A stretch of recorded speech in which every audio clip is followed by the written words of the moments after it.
Misinformation.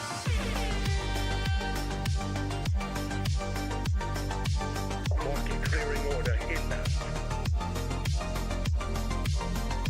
That's just wrong.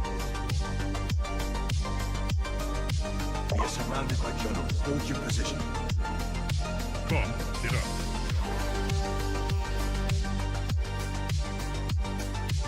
Trust the experts. 5 coding. We are experts. Founder mode. 5 coding. I see multiple journalists on the horizon. Stand by. Experts. UAV online. Glaze. Double glaze. Triple glaze. Another one. Double kill. 5 cooks.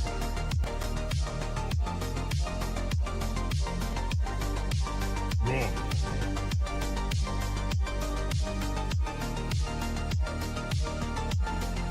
Pump is up.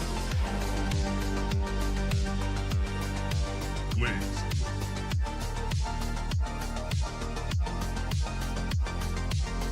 Team deathmatch.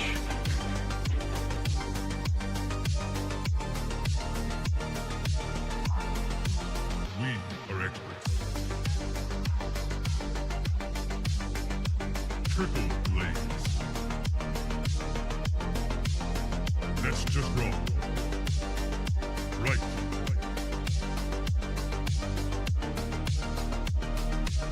Market clearing order inbound. Come, get up.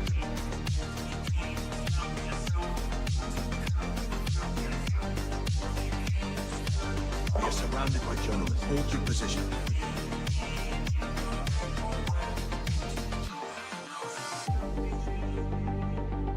Strike 1. Strike 2.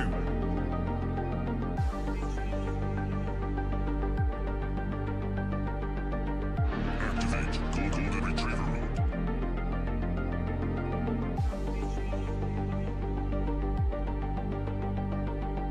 Trust the experts.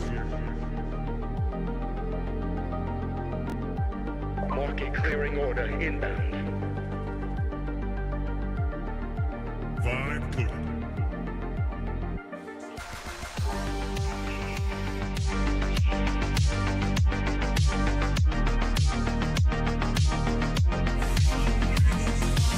Founder mode.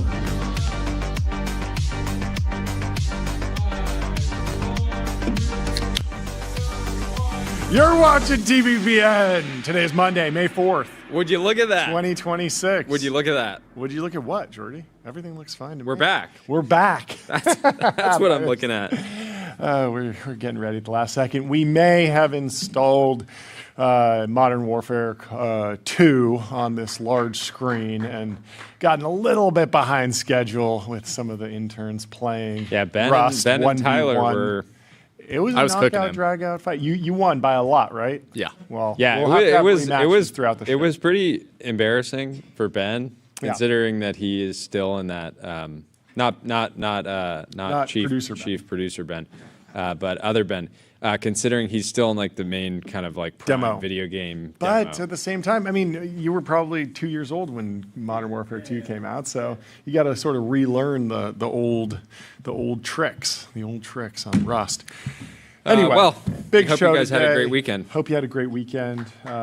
Big week. We are going to a conference on Wednesday and Thursday, so we might be off both those days, but we have some great shows for you planned Monday, Did you Tuesday, say conference Friday. or It's a conference. Oh, I thought you said concert. No. Although Like, I think there that would might be a concert. That would be extremely out of character. I think there might be a concert or at least some sort of musical performance at this particular conference. But Who do we have coming on the talk show more. today?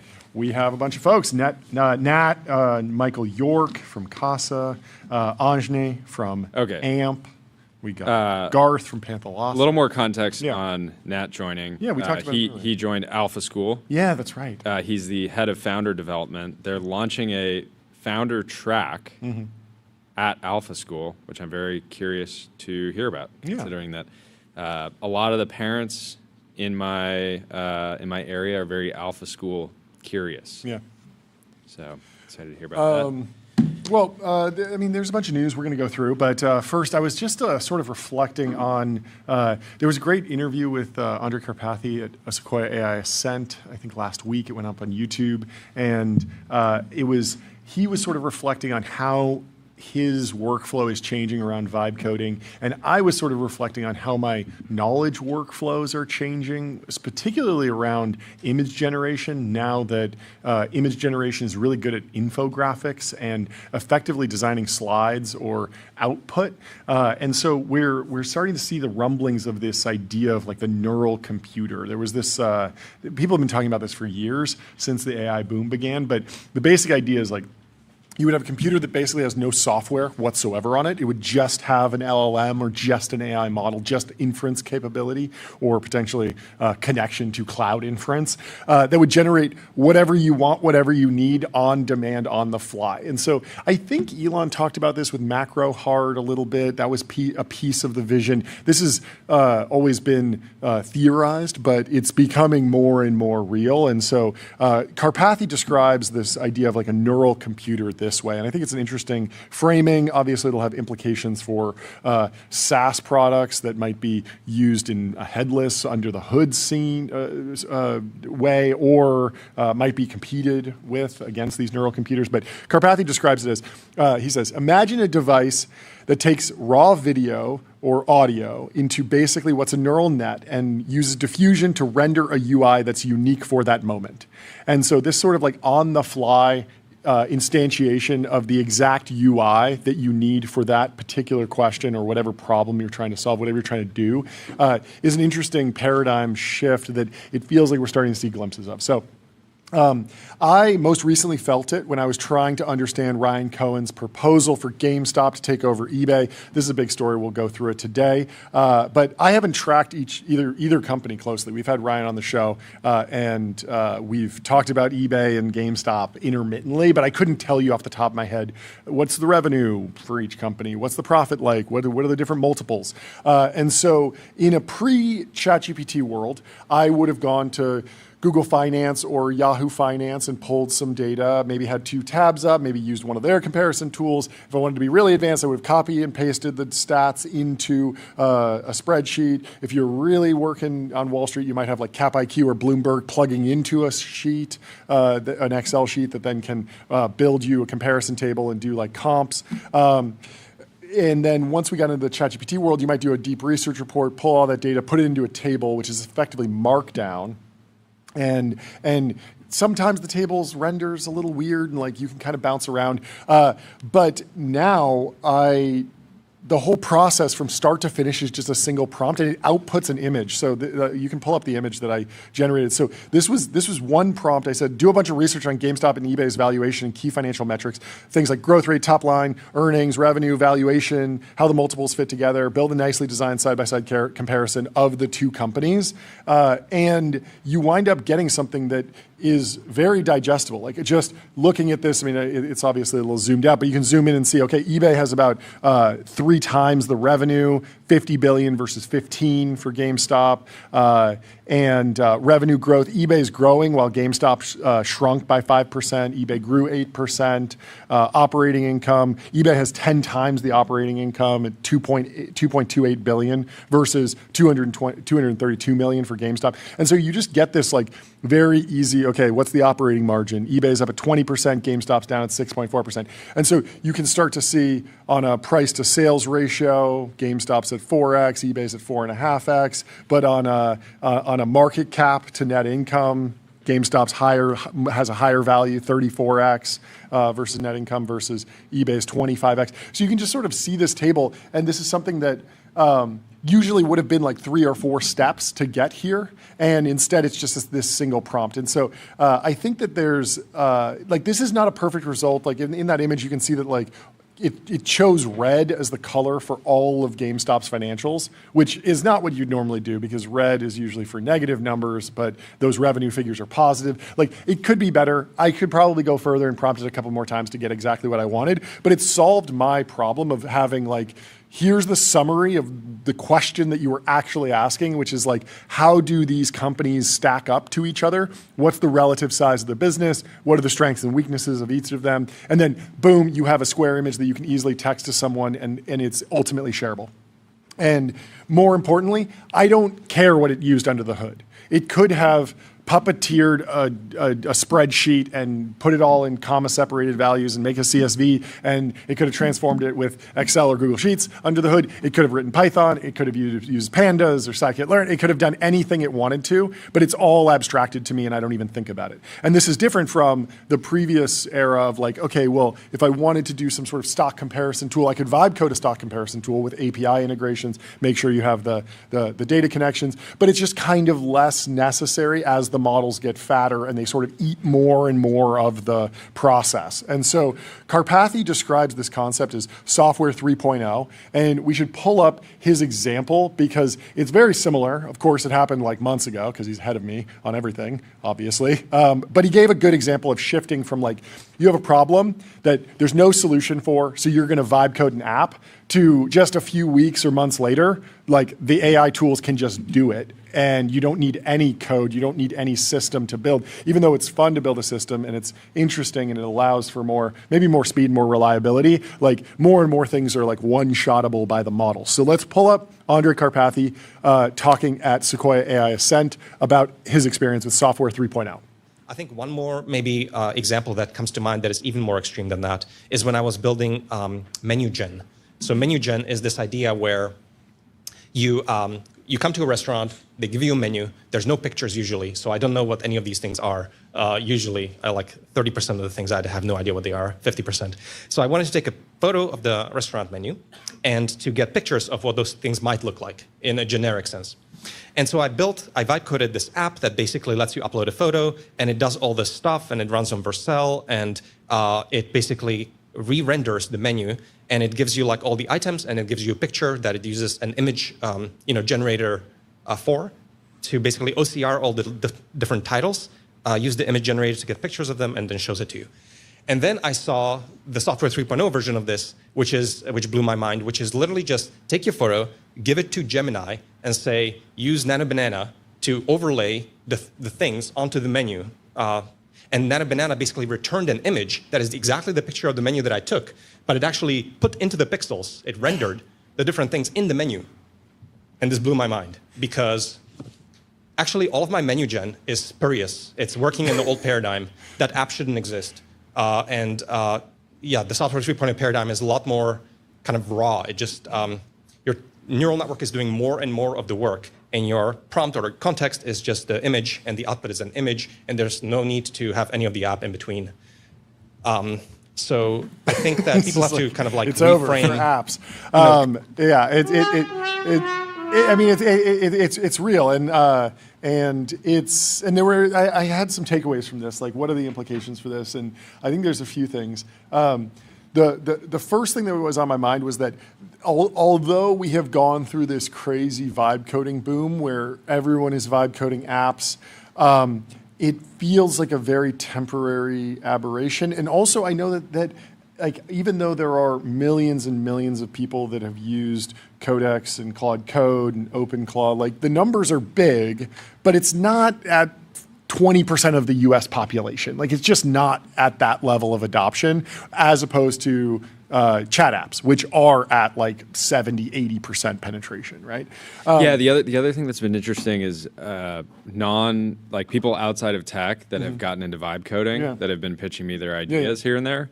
Almost every time they're pitching me the idea, it is something that Claude Code and Codex can do themselves pretty well today, like just in one chat thread. Or the app. Like the apps can do them. And that's what I'm like. What's blowing my mind now is that in many ways. That's what I'm saying. Yeah. So they're using vibe coding tools to vibe code something that doesn't necessarily need to exist because you could just use the app itself to do the thing. Yeah. And they're already widely available. So it's been interesting. Yeah. So I think there's two things. Like one is that if you've been like hesitant to jump into vibe coding because like it's a little bit too much of a hassle. Like Andre Karpathy's like obviously very, very comfortable being like, oh yeah, let me deploy to Vercel and do all this. Like you can figure all that out, but that leads to this world where it's like, oh, I was staying up all night. I was really, really like burning the midnight oil to get this app deployed and like do all this stuff. Well, like a lot of that's going to go away. And like you're not going to need to do that. And frontier models are, but then there's also this question, what you had, which is like, there needs to be this higher order loop of thinking around, okay, you have a problem. Should you actually vibe code an app? Or should you just try and one-shot it with the current model capabilities? Because for a lot of things, you mean, like and within within ChatGPT, within Gemini, within Claude, the actual apps, like you can like take a picture of your food and say, hey, start tracking my calories. Like there's a lot of things that the apps can just do in one chat thread that people are doing. But I think that there's like this tension between when you actually need to for sure go and vibe code something versus when you can just do it in like a one-shotted LLM context.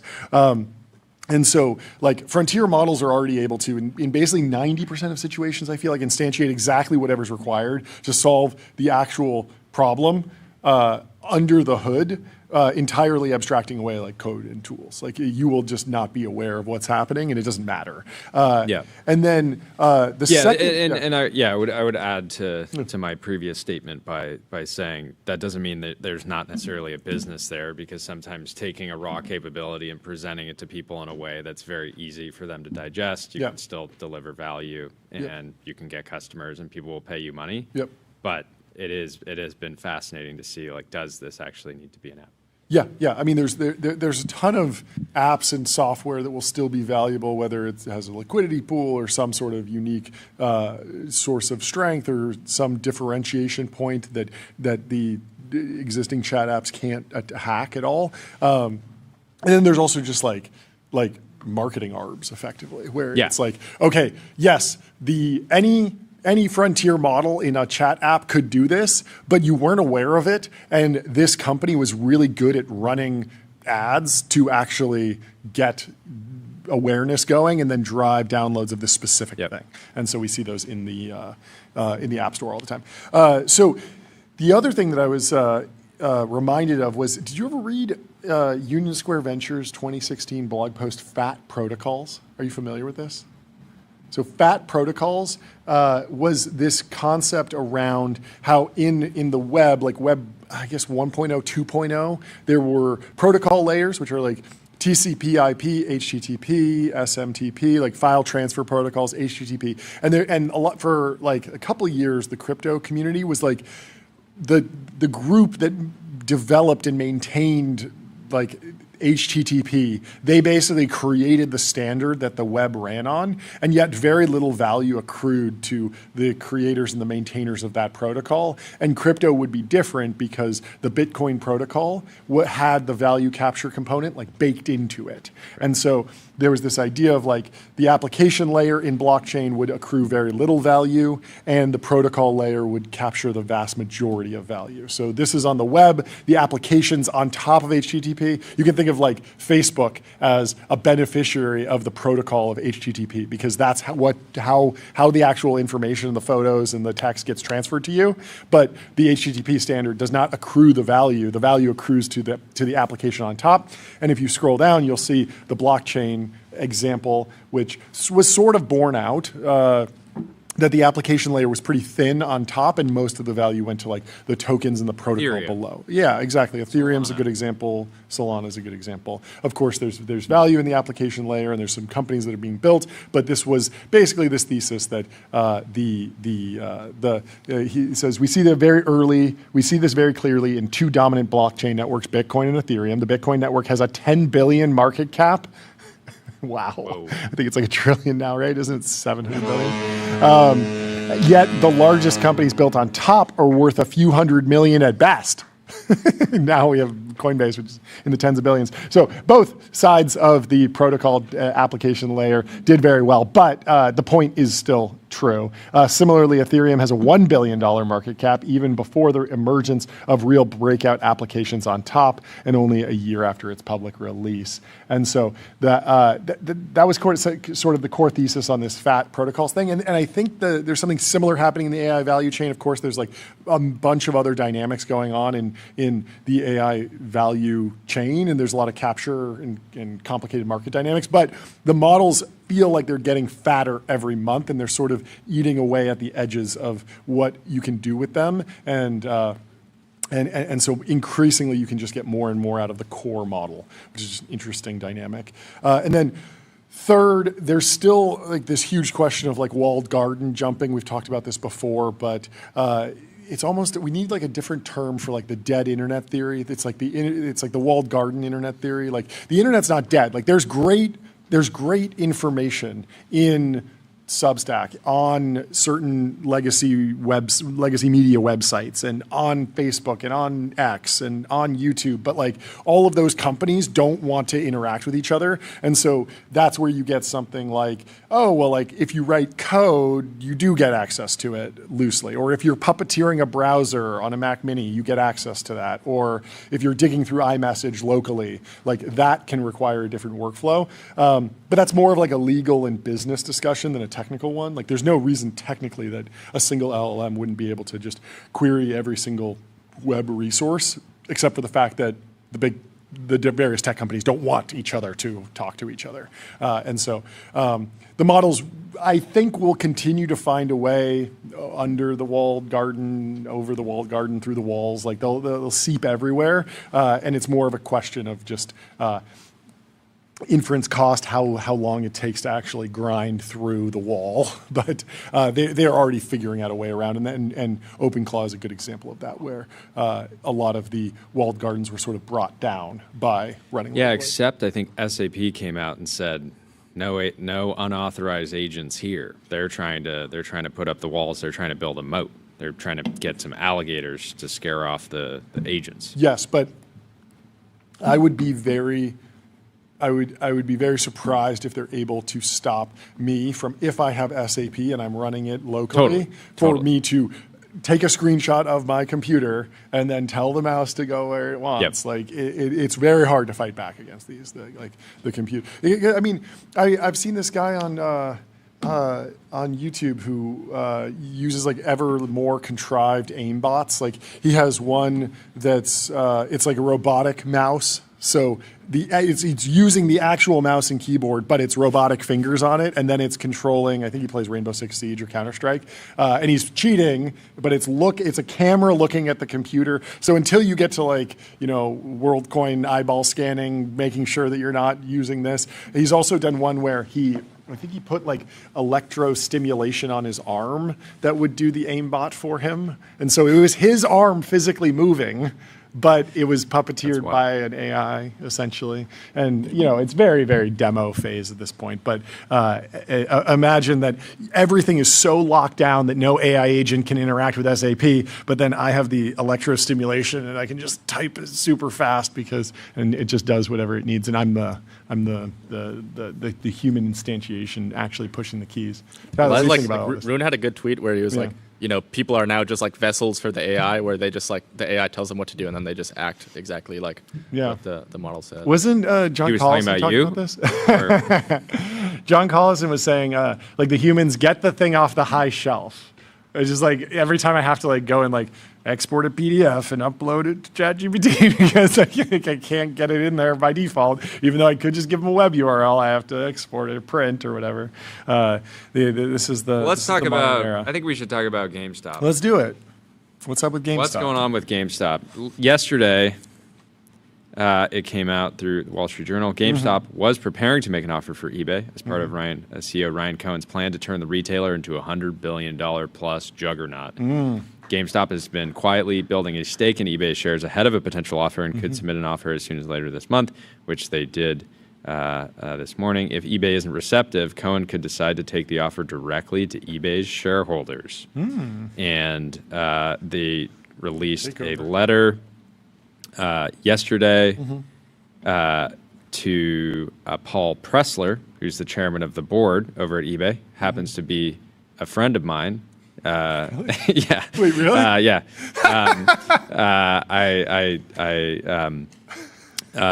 Are his daughter and my wife are good friends. Oh, cool. So we end up hanging out a decent amount.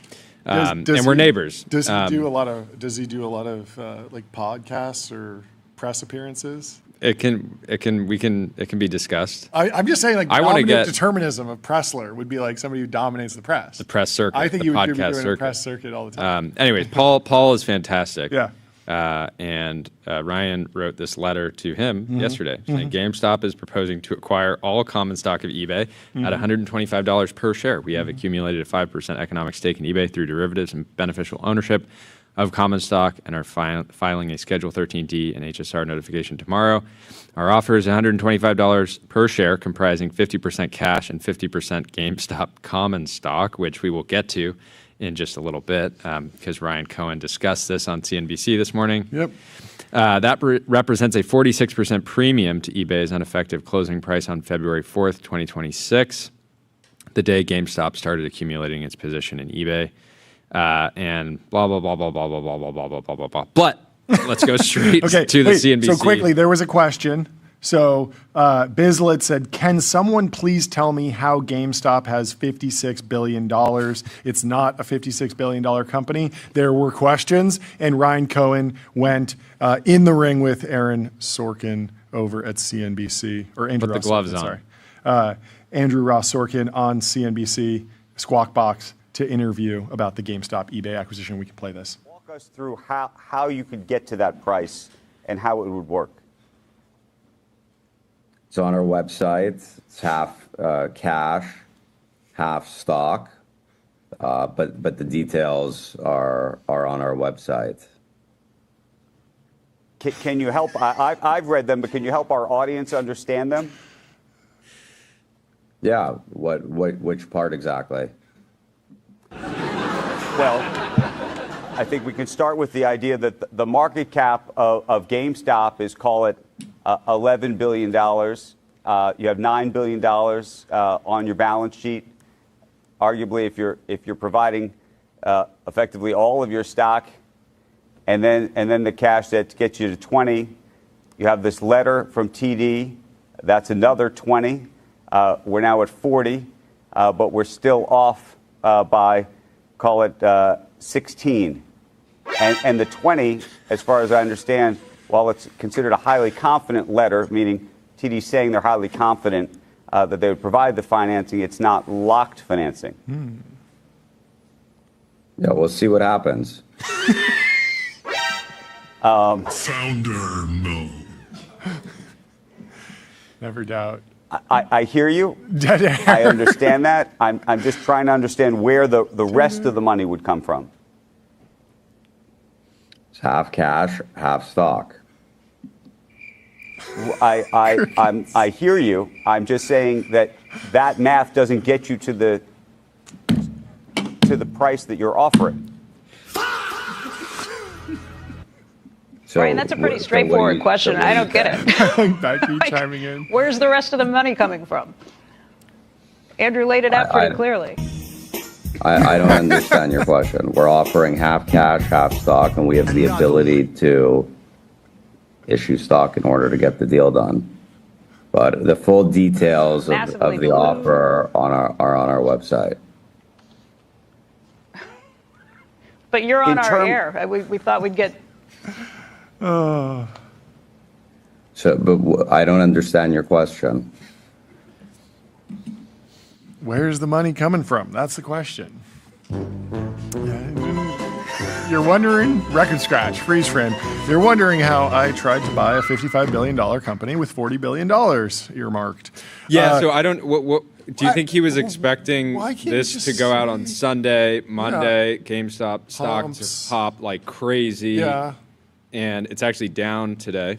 I guess that's possible. I don't know. I also don't understand why he can't just say like, hey, we're in the process. Like we got a highly likely letter from a bank for 20.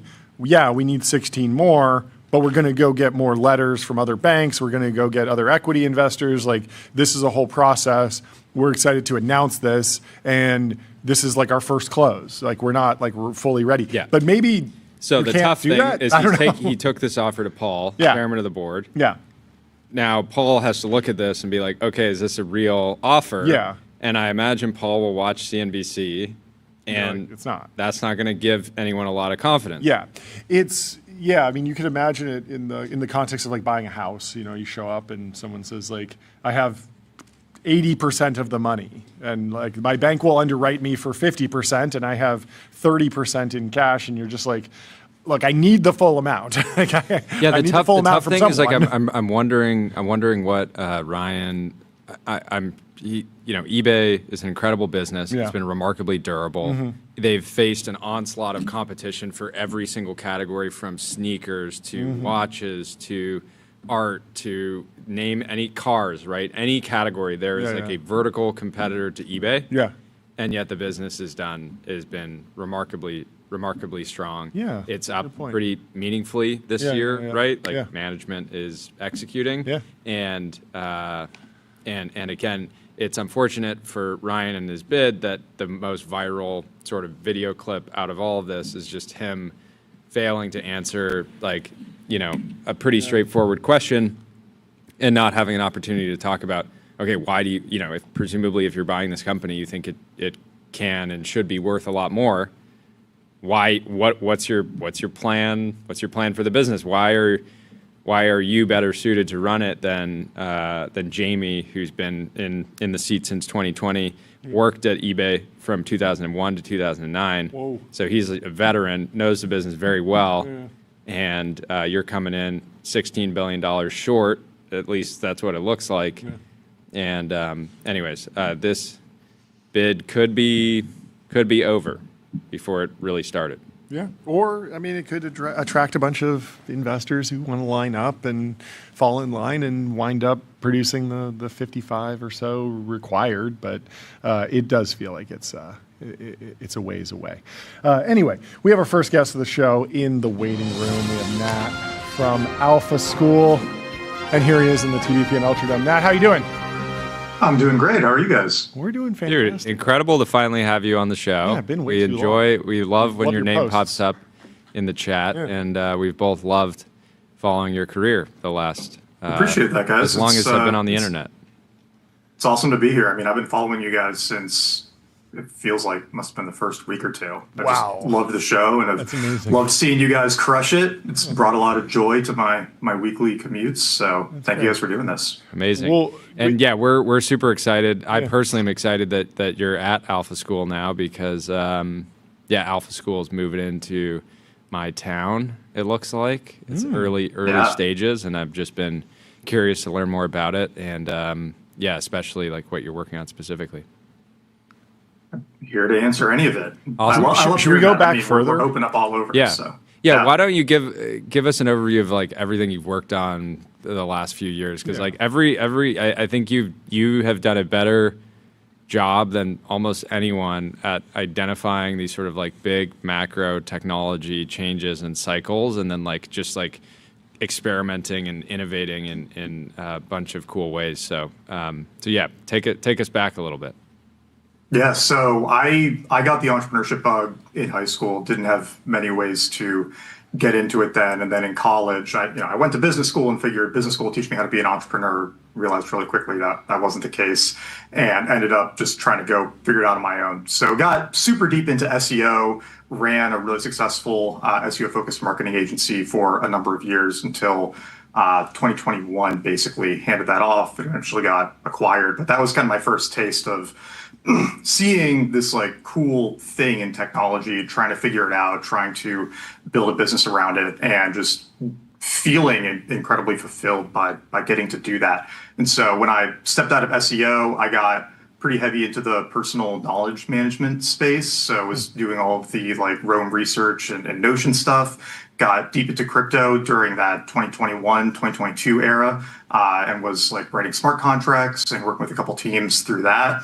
And then when like building with AI really became a thing a few years ago, I was using Cursor like right at the beginning, well over a year before we had these terms like vibe coding and whatnot, and was just completely obsessed with it and was trying to figure out what I wanted to do with it for a while. I had a course that was really early on how other people could start learning how to vibe code.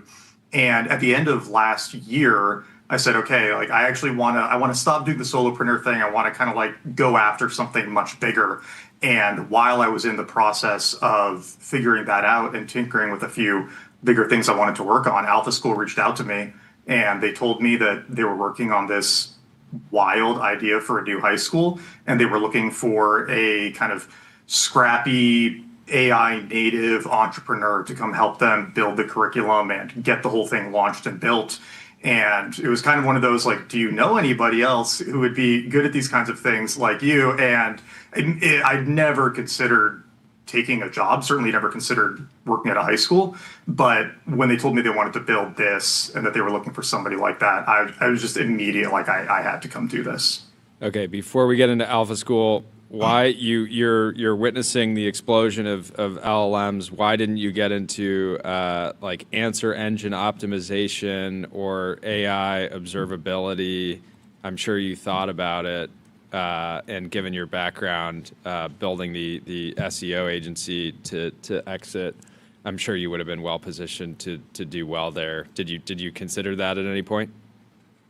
I thought about it, and to be honest, I was just kind of tired of the SEO game. I'd been so deep in that for so long that I just kind of didn't want to go back to that. And I just loved how fun building stuff with these AI tools was, like on the software side.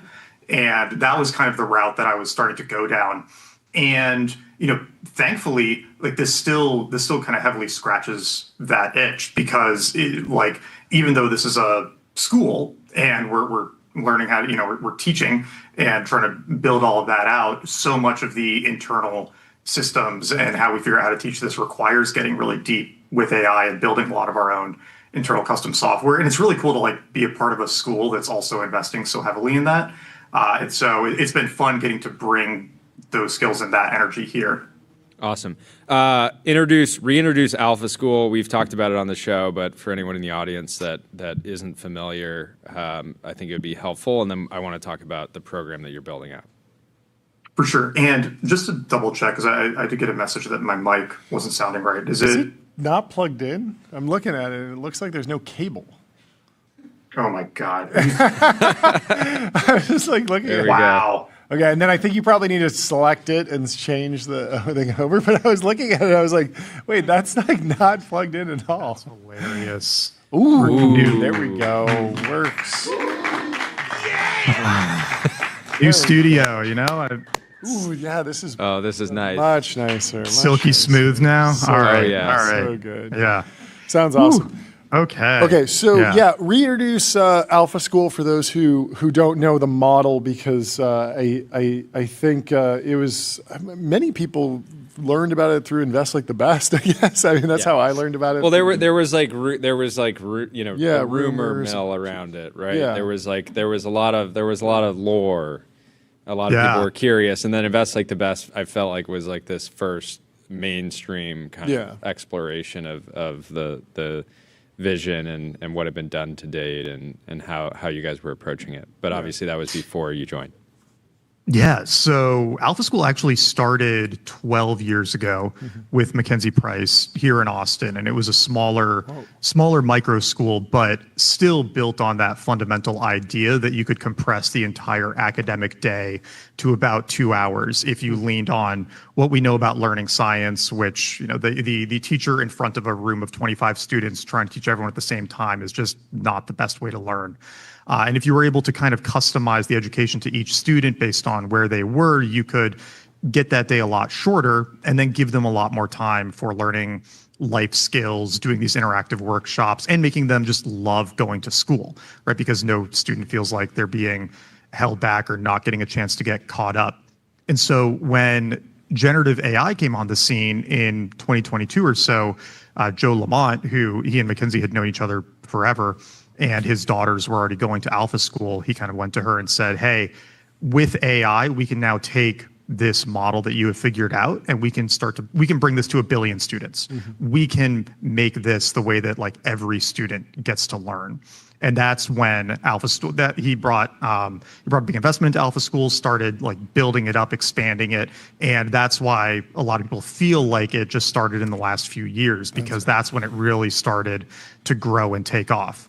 And Joe had been kind of, he wasn't very public facing figure for a long time. He wasn't doing podcasts, wasn't doing interviews. And then he would have loved the podcast circuit back in like the 90s. He would have crushed it. Yeah. But then a year ago, he did that Invest Like the Best interview. He did the Colossus piece that I know a lot of people have read. And that's when he started really sharing more about what they've been up to at Alpha School, because they'd had a few years of working on the new model, building out the software. And now it's just, it's growing like crazy. We were at an info session in Boca Raton 2 weeks ago, and they thought maybe 20, 30 families were going to come, and there were over 100. And the school that they were planning on starting there got filled up just almost immediately, right? It's been very cool to see how much excitement there is, especially in the crowd of younger, more tech-forward parents who have been thinking for a long time that like, hey, there's got to be kind of a better way to do this, and it feels like we really have the technology now to make it happen. Is the model like start with kindergarten and then just grow with the class, or is there actually like, let's get a bunch of juniors in high school to jump in so that there's like continuity from day one and it feels like a full K through 12 experience? Or is it like grow iteratively? We do both. So a lot of students do come in, and we go down to pre-K4 right now. So pre-K4, kindergarten, first grade. A lot of students do come in at that age range. Again, just because there are more younger parents who are excited about the way the school day works.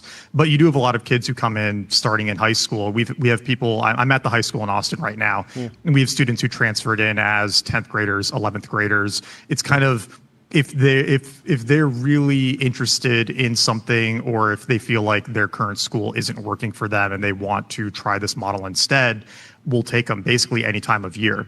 And the benefit of starting earlier for a lot of students is that they don't have as much catching up to do.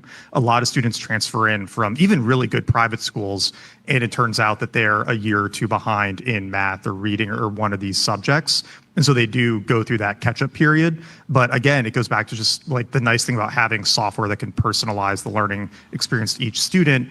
If you're a 7th grader who's actually in 4th grade math, there's no 7th grade math class that will help you get caught up.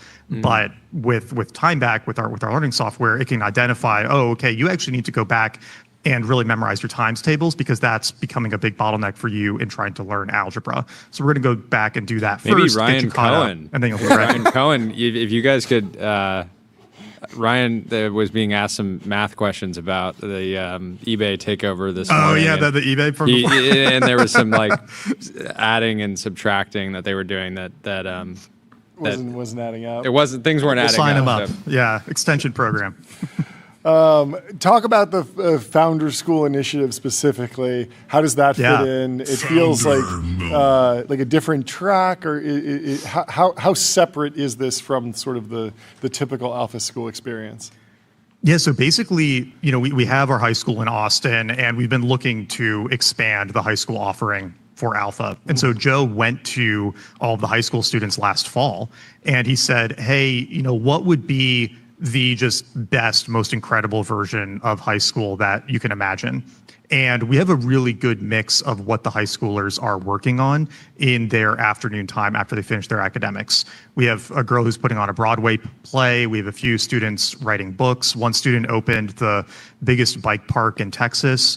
But we have a lot of students who are really interested in entrepreneurship. And so they said, it would be incredible if we had a highly dedicated entrepreneurship program so that we could just go after this as much as possible, because we have all this time in the afternoons, and we just want more mentorship and more guidance and more support around trying to like build big businesses.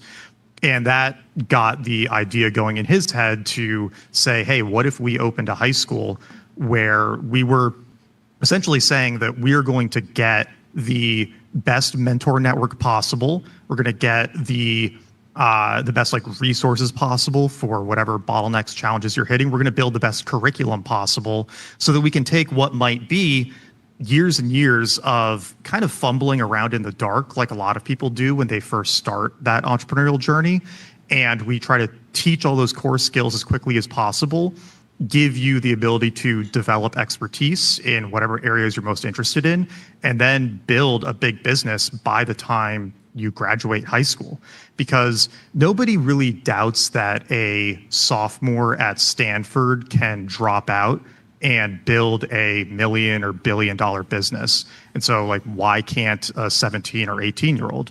And kind of like working back from that said, okay, well, you get this incredible network at a place like Stanford of other students who can be your co-founders, who you can work with and be motivated by.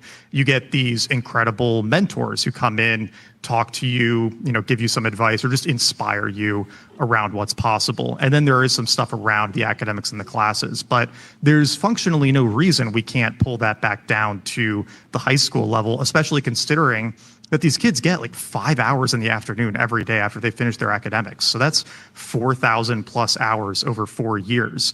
And then if you just cut out all of the things that people usually end up wasting time on or don't have the resources to figure out, it is eminently doable to get somebody to $1 million by the time they graduate high school. Yeah, so, and at the very least, like teaching some of these fundamentals, I think this has been the thing that YC has always done so well, which I think is amazing because it's all open source, which is like, okay, like what are the they can probably teach like the foundation of like a what the YC method to making a startup is in about an hour, and it's like simple rules like talk to your customers that oftentimes people don't do early in their founder journey, where they're just like, oh, I have to spend like 6 months like making everything perfect before I can talk to a customer. And it's like, no, you actually can just go have the conversation first before you even start any of that. And so there's basic things where if you can get somebody to like start the clock earlier, start taking shots on goal, start going through the motions, but doing it with like some general guidance that again, like you can get on the internet, but you have to kind of piece it together. And there's something about having that in-person experience that I think is very important too. Yeah, having somebody in the room with you to say, hey, you are wasting time on this thing, or you need to go try to sell this to someone. That 5-minute conversation might save you months of your life. But a lot of people when they're starting out don't have someone to do that. And it's like just by providing more of those touch points and having that expertise in the room with you, I think you can accelerate it quite a bit. And YC is a great example where they do an incredible amount of work with people in 3 or 4 months, and we get 4 years. So I think we're going to be able to help the other thing that's very a ton of progress. Very cool right now. John and I were at dinner last night, and one of John's friends will likely get to like $1 million of ARR building a business that historically he would have always needed to raise venture capital for. But given all the AI tools, like he just doesn't need to raise any money. And so he has all this, he has optionality. He's not like raising money, locking himself into this thing for a really long period of time. But it's very cool because historically capital would have been a huge constraint for like a high school student where, even if they can go to a private school, they don't necessarily have another a huge amount of money to invest into some idea. And now they basically don't need any capital for a huge number of different types of businesses.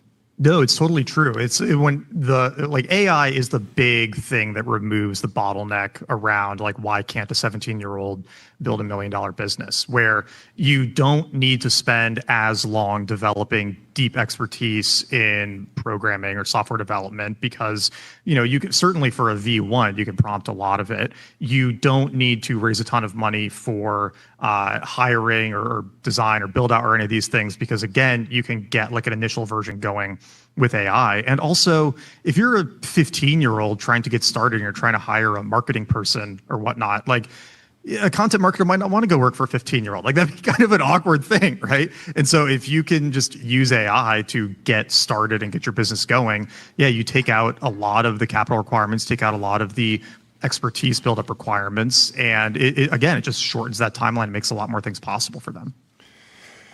How are you thinking about or how are you wrestling with the idea that like so many great founders did not study entrepreneurship or business? They usually, like when you give the other examples of like the person that's putting on a Broadway play, like I don't think that that's not an entrepreneurship path. I see that person and I'm like, oh, they could wind up owning like a media company, or they could wind up buying and consolidating the Broadway industry. I don't know. There's like a bunch of different ways. And I when I look at entrepreneurship in America, I think it's one thing to look at like Silicon Valley tech startups, and there's another to think about like the millions of small businesses that are like a dentist office or a law firm or some sort of business that's built around a unique expertise with a completely different path. And then entrepreneurship is just like the cherry on top at the last second, where that individual realizes that they just want to build their own company around their expertise or their discipline. And it feels like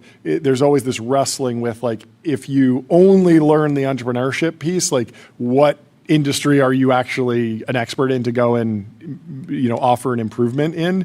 People always go back to like Mark Zuckerberg. I think he took some computer science class, but he studied psychology, and that makes a lot of sense. I just looked it up. So Sundar has an MBA. Satya has an MBA. Those aren't the entrepreneurs, though. No, I know. Okay. But this is notable, okay. right? The professional CEOs. So Sundar, Satya, Andy, and Tim Cook, they all have MBAs. Okay. Jensen, Elon, and Zuck do not have MBAs. They studied. That being said, though, I think it's a good point, which like clearly you, if you have a vision and you work very, very hard and you get some luck along the way, you don't need to be that good at business, and you can you just end up being successful. You learn it on the fly. Yeah, you learn it on the fly.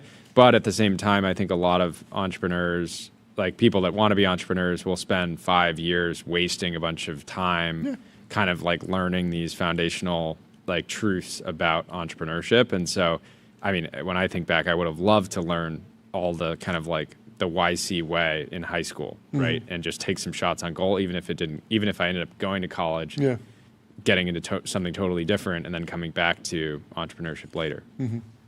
Yeah, and to be clear, the students aren't going to be like studying entrepreneurship, and there's going to be this very heavy focus on expertise building in a domain that you are passionate about, because that is going to lead to a lot of these opportunities. And that's something that Alpha School already does really well. The high school students are heavily encouraged to, or actually they're required to pick a topic that they really want to develop deep expertise in, and then we're teaching them how to use AI, how to use writing, how to use producing, just like any kind of content media to develop that expertise. And that's going to be a core part of this program as well.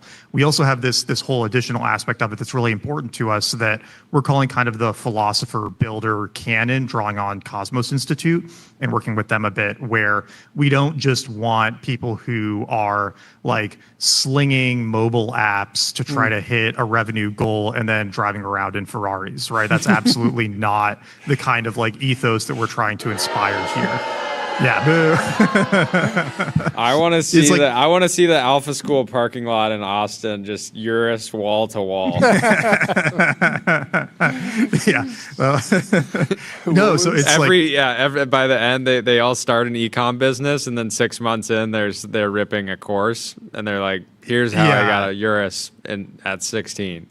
This is not going to be a school on how to sling peptides or Hustlers anything like that, University. right? That's Andrew Tate's school. Hustlers. No, I mean University. we actually have a really rigorous freshman year reading list that's basically grounded in philosophy and kind of like trying to develop a broader sense of the world. And a lot of it goes back to one of the big challenges with being an entrepreneur or kind of doing anything in high school is getting out of the local high school mindset. Everybody wants to build an app or something for their peers, right? They're not thinking about the bigger problems in the world they could be going after. And so by spending a good amount of our time encouraging them to pick areas they want to become experts in and really deeply understand, and encouraging them to think and read and write about like the bigger challenges in the world that they might want to attack, then we can kind of encourage more of that thinking where it's not just, again, we're not trying to build hustler school here. And so I'd completely agree that you couldn't like just teach entrepreneurship and expect that to lead to something interesting. It needs to be balanced for it to work. In terms of the best way to learn, do you prefer the Stanford method where it's just two people, some microphones having a conversation, or do you like the Dwarkesh Patel podcast way where there's an expert at a chalkboard sort of breaking things down step by step? Because it seems like there's two sort of ways to learn these days. Yeah. John is doing a bit because people have been teaching classes at Stanford that are effectively podcasts. Dwarkesh is just doing Stanford just like classes. doing Stanford. It's just a hilarious inversion. But I am interested in what is the world for just like hearing from an expert in an unstructured way, more conversational, versus like having information delivered in a more structured pattern. Is it like right tool for the job, right person for the right flow, or is there one way that you think is like actually better? I think it really depends on what you're trying to provide. So if we were doing a workshop or a session on, earned media or on TikTok or something, I think that having very short informational sessions followed by implementation, practice, finding issues, and then getting very structured feedback to, the challenges that you're running into, that's going to help accelerate your learning the most on that like very tactical skill. But where the conversational longer form stuff becomes super valuable is hearing stories of how other people got started or what other people did, where it's not so much like, here's exactly how to do this thing, because it'd be really hard to hold an hour-long lecture on how to do Facebook ads in your head. But hearing how somebody thought about developing expertise, finding business opportunities, getting started, especially hearing those starting stories from people who are now really successful. Like that's the thing that I think those Stanford classes do so well is they make these incredibly successful people feel very human, very approachable, where you realize like, oh, they were just like me at one point, just getting started. They didn't have all these resources. And those kinds of sessions are extremely valuable as well. So I think it's just kind of like what problem you're trying to solve at that point in time. Jordy, anything else? Any predictions on end of this year? Was Joe inspired by PMF or die for the structure? Because it's isn't it $150K a year? But if you don't hit $1 million in profit, you get your money back. Isn't that it? That's correct. That is the we promise. Go. That's PMF or die right there. We got to lock these kids in a room, stream it. This is the way. Yeah. No, I was going to say, predictions on highest run rate. Oh, yeah. 12 months from now from a student. How big do you think they can go? Because in today's world, like if they're not getting to 9 figures in 12 months, like they should probably just shut it down.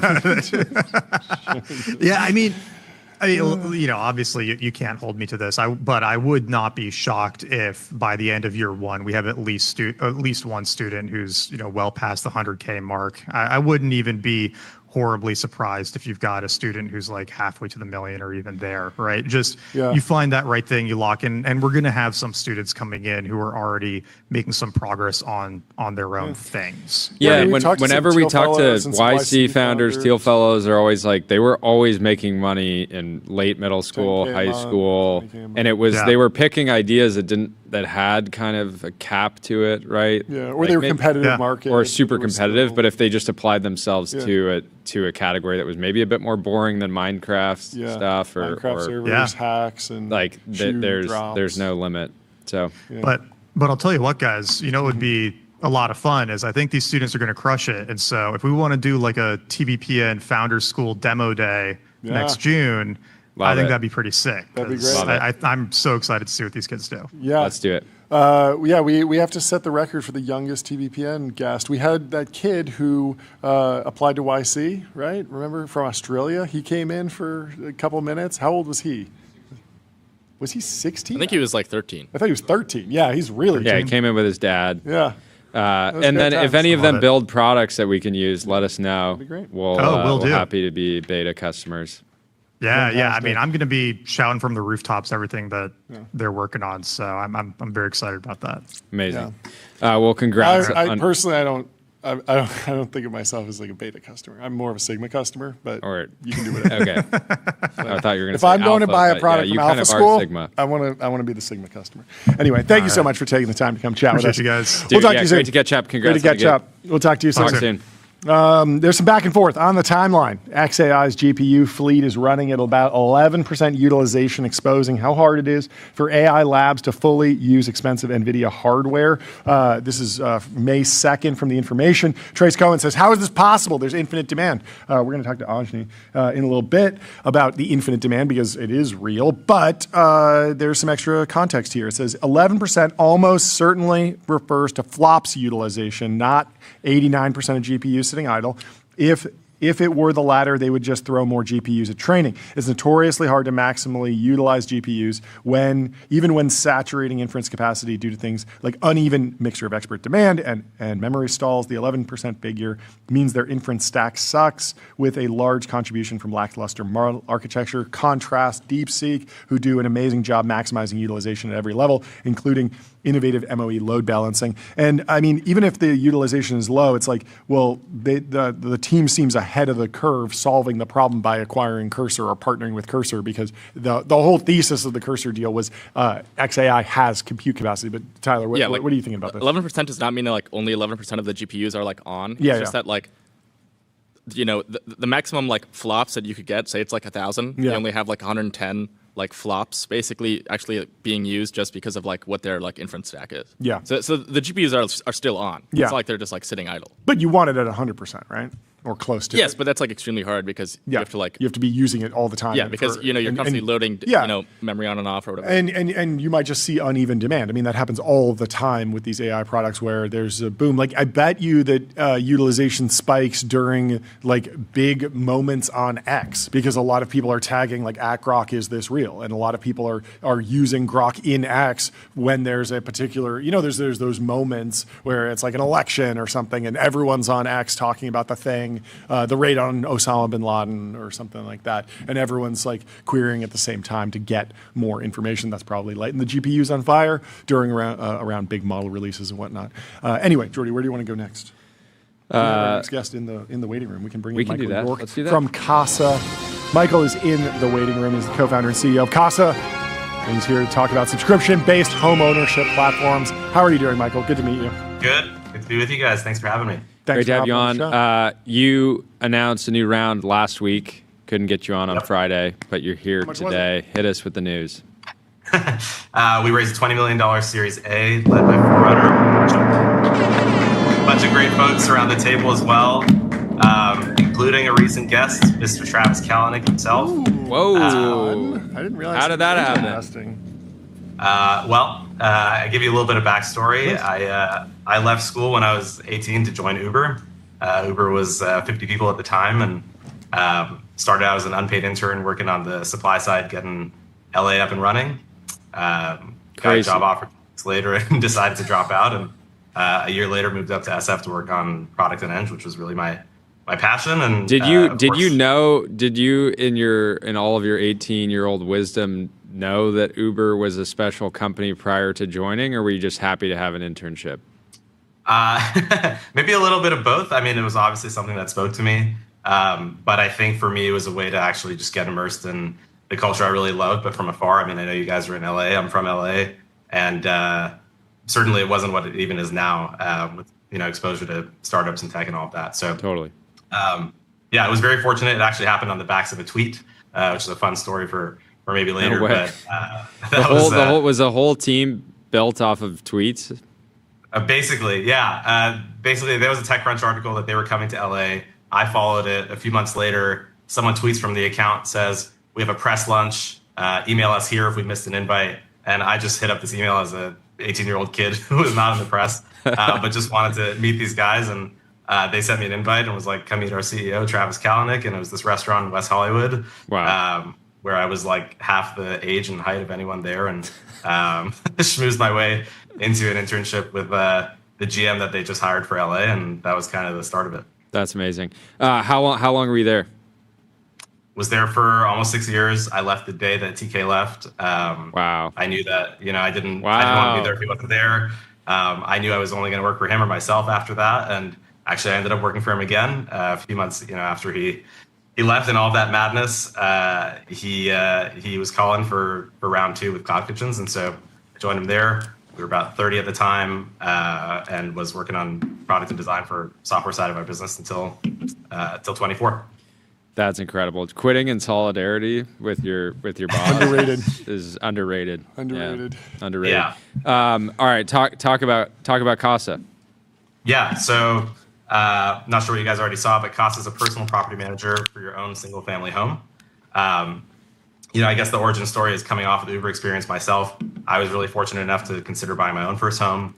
And I think, like any first time home buyer, you're super excited about the emotional aspects of having a home and making it your own and sharing with your friends and family. It's also this huge financial endeavor, probably the most expensive thing you ever buy. And pretty much everyone realizes once they have it for the first time that, at least a part of the ownership experience actually sucks. It's basically another part-time job. And the home is basically 1,000 products in one. There's always stuff that's going wrong, always stuff you want to make better. And you're really left to deal with it on your own. And most people don't have the time, the expertise, negotiating skills, sometimes even interest to deal with all this stuff. And they'd rather be spending that time with their loved ones and going on vacation and doing fun things. Makes total sense. There's so many things around my house where I'm like, months go by where I'm like, I should do that, or whatever. I don't get around to it, and then stuff comes up which is like, oh, do you have where's the floor plan? And I'm like, I don't know. It's like in an image, what's the paint color? Email, what's the paint color? Yep. When did we redo when did we change the HVAC filter? Like all this stuff, and it just gets lost in emails and text. So I totally get the pain point. Has there been a lot of shots on goal on this concept in the way that you're positioning it? Like it seems like one of those ideas that I'm surprised that I can't think of like a name brand company that does this. Yeah. So I'm sure you looked for it. What did you find? It's a good question. I mean, if you look at the companies, at the intersection of home services and tech right now, and the few that remain, it's like the Yelps, the Thumbtacks of the world. And, they might market themselves as homeowner products. I don't actually believe them to be, and you don't have to look farther than their P&L to understand that, right? 100% of the money they make comes from the vendor side of the business. So these guys are happy to send you shitty plumbers or super expensive plumbers if those guys are paying the platforms $20 a click. Mm-hmm. And to be honest, the vendors hate them too for the same reason. So I think this is prime for disruption. To answer your question, I would say I don't really think it's possible to build this in what I would say is the right way to build it until the last couple of years with the multimodal models. Basically, how Casa works under the hood is you sign up, and the first thing we do is we come to your house with a bunch of specialized hardware and software. And in the span of a couple hours for a standard size home, we will develop an extremely intricate understanding about everything about the home that matters from a servicing perspective. So it could be a full 3D model LiDAR scan of your house, every appliance, every electronic, every exact paint color, the light bulbs inside of all your light fixtures. So to do that in the span of a couple hours with one or two humans was impossible a couple years ago and is now possible. And that's really what powers everything that we do. So we're actually really fortunate we got to take this very first principles look and approach to all these homeowner problems. And, it starts with the physical day-to-day pain points, the things that a handyman might help with, or, another type of physical vendor. But there are also these other kind of meta concepts around the home, anything from your property taxes to your utilities, to all these things that we now kind of monitor end to end, and we'll do a more interesting job of helping you out with over time. And I'm assuming you have this is an account that theoretically should stay with the home, because yes. I remember when I bought my house, I felt terrible because I would hit up the seller like the previous owner all the time, like, hey, do you know where this thing is? I just was like, it was fair to ask all these questions, and they were happy to answer, but it was still like, I felt like it was wildly annoying. And if there was just basically like a database that all this stuff had been like dumped in and a single source of truth, they could have passed that to me. I would have been happy to pay to have access to it. So theoretically, I'm sure you're building out your model for the business, but you're hoping that, you know, a house could change hands multiple times and the CASA would be kind of like continuous through the whole experience. Yep. Yeah, absolutely. I mean, not to bring in a legacy name, but you can kind of think about it like a Carfax for your home too, or certainly that's the direction we would move in, right? So you have this neutral entity. Obviously, we have no particular affiliation to any of the owners or whatever, and we're able to just provide this very unbiased view at how has the house been maintained, what are the general costs to maintain the home, and that might even become interesting in other contexts, right? Like to lower your home insurance costs, if we can provide the insurance entity with like a hardened understanding of these are the proactive maintenance plans that have been happening for a home, there's no reason why you shouldn't be able to save money there. And so these are really all of the opportunities when you're taking this homeowner approach, homeowner focused approach that you can kind of pursue that don't make sense for anyone else in the picture right now. Very cool. And have you been in stealth the last couple years, or like, Yep. yeah, what's the history of the company? Yeah. So we've been in a private beta since Q3 2024. We basically put out this very, very simple app. It was basically a two-way messaging client for a few of our friends or family in the Bay. And we basically said, hey, whatever problem you have with your home, send it to us and we'll try to figure it out. And for us, you know, we weren't charging anything. We just wanted to understand what were the bounds of requests that we were going to get. Where did people want to have a concierge for their own home help with? And on the other end of that, that was basically my co-founder, Michael, and I just responding to these issues, you know, calling up vendors, figuring out handymen on the fly. And, you know, I'd say in the span of a few months, we understood where the sweet spots were, what people were looking for, and the beta itself took on a life of its own. So what started as a handful of folks ended up with hundreds of homes, all in the Bay and eventually in LA, on the backs, actually, most notably on the backs of a tweet from one of our beta members, Lenny Rachitsky, I know you guys know. Nice. Yeah, he shared it. You know, he was like, hey, do you want a few extra homes? And we were like, sure. And then he tweeted about it. It was a very sweet and generous tweet. And the wait list just went through the roof. And honestly, we've been working through that one for many months. So that was the first time a lot of folks had heard about us. Yeah, that's where we're at. So what does it take to launch a new region? You probably know what you've launched a few regions, I'm sure, back in your Uber days. Yes. Actually, the first thing I was doing at Uber was standing around at LAX, knocking on town cars, recruiting drivers. And by the way, at the time, it was like primarily 50 to 60-year-old men who had not seen an iPhone before. And we're like, hey, do you want to, change your whole life and use this phone and drive people around? And yeah, I think for us, it's very similar in that, I see this as a parallelizable playbook. So we, at Uber, we spent the first couple of years really perfecting what was the playbook for landing in a city and going from 0 to 100. And once that really was understood and stabilized, you saw us launching, 50, 100, 150 cities a year. So, we'll do the same thing here, which is we're understanding what that looks like. LA is the second test of that. We got a handful more markets coming this year.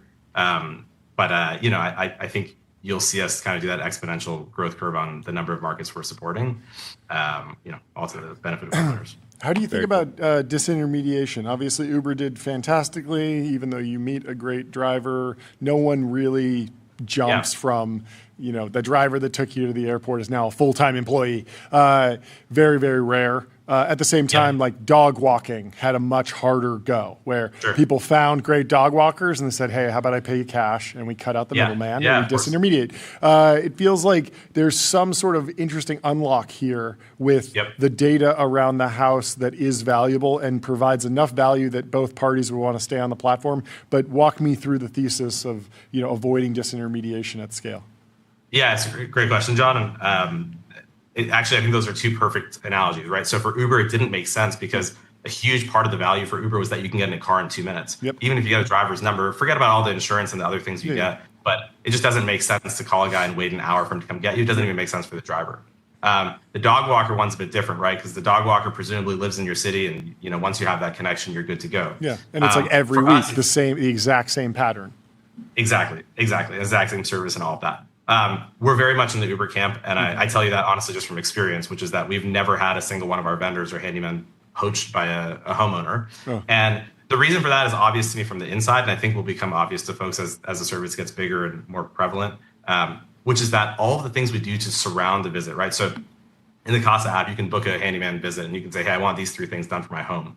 What actually happens at that point is a combination of a bunch of fun AI stuff and our own kind of concierge human team. We'll look at those tasks, we'll look at the history of your home and all the information we have about your home to do that thing really well for you, right? So you might say, hey, I want to hang up a bunch of family artwork in the hallway. And we'll come back to you and we'll say, hey, do you already have the frames? Do you want us to find them for you? If you do, we'll come back to you with a bunch of options based on your past preferences, or we'll start to understand your preferences. And we'll actually have those frames ready for you or in the hands of the handyman before they even show up. And all of that context about your home and the preparation for this work is what really makes it valuable, and also getting the right person to your home, right? So one handyman might be really great at carpentry and another might be great at a different skill. Sure.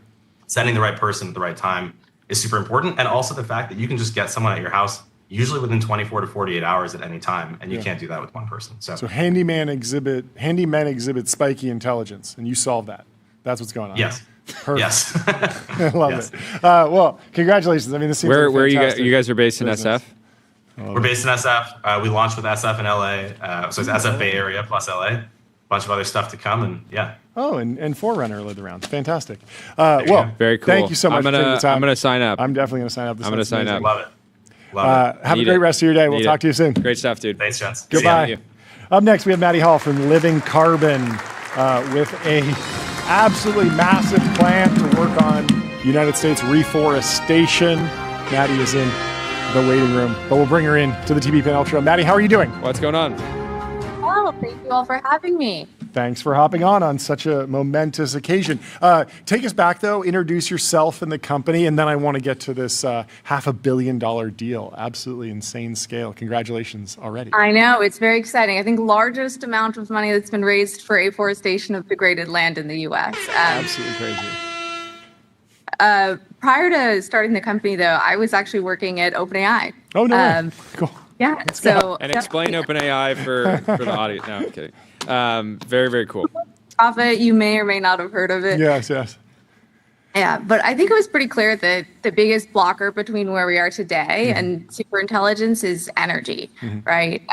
And the math just continues to get more compelling. Like the hyperscale emissions have been up more than 50% since 2020. Yeah. And at the same time, like a lot of data center projects are being blocked, like 64 billion, something crazy. Yeah. So Living Carbon, our focus is on transforming old mine land and abandoned farmland into forests that either can produce carbon credits or sustainable forest products.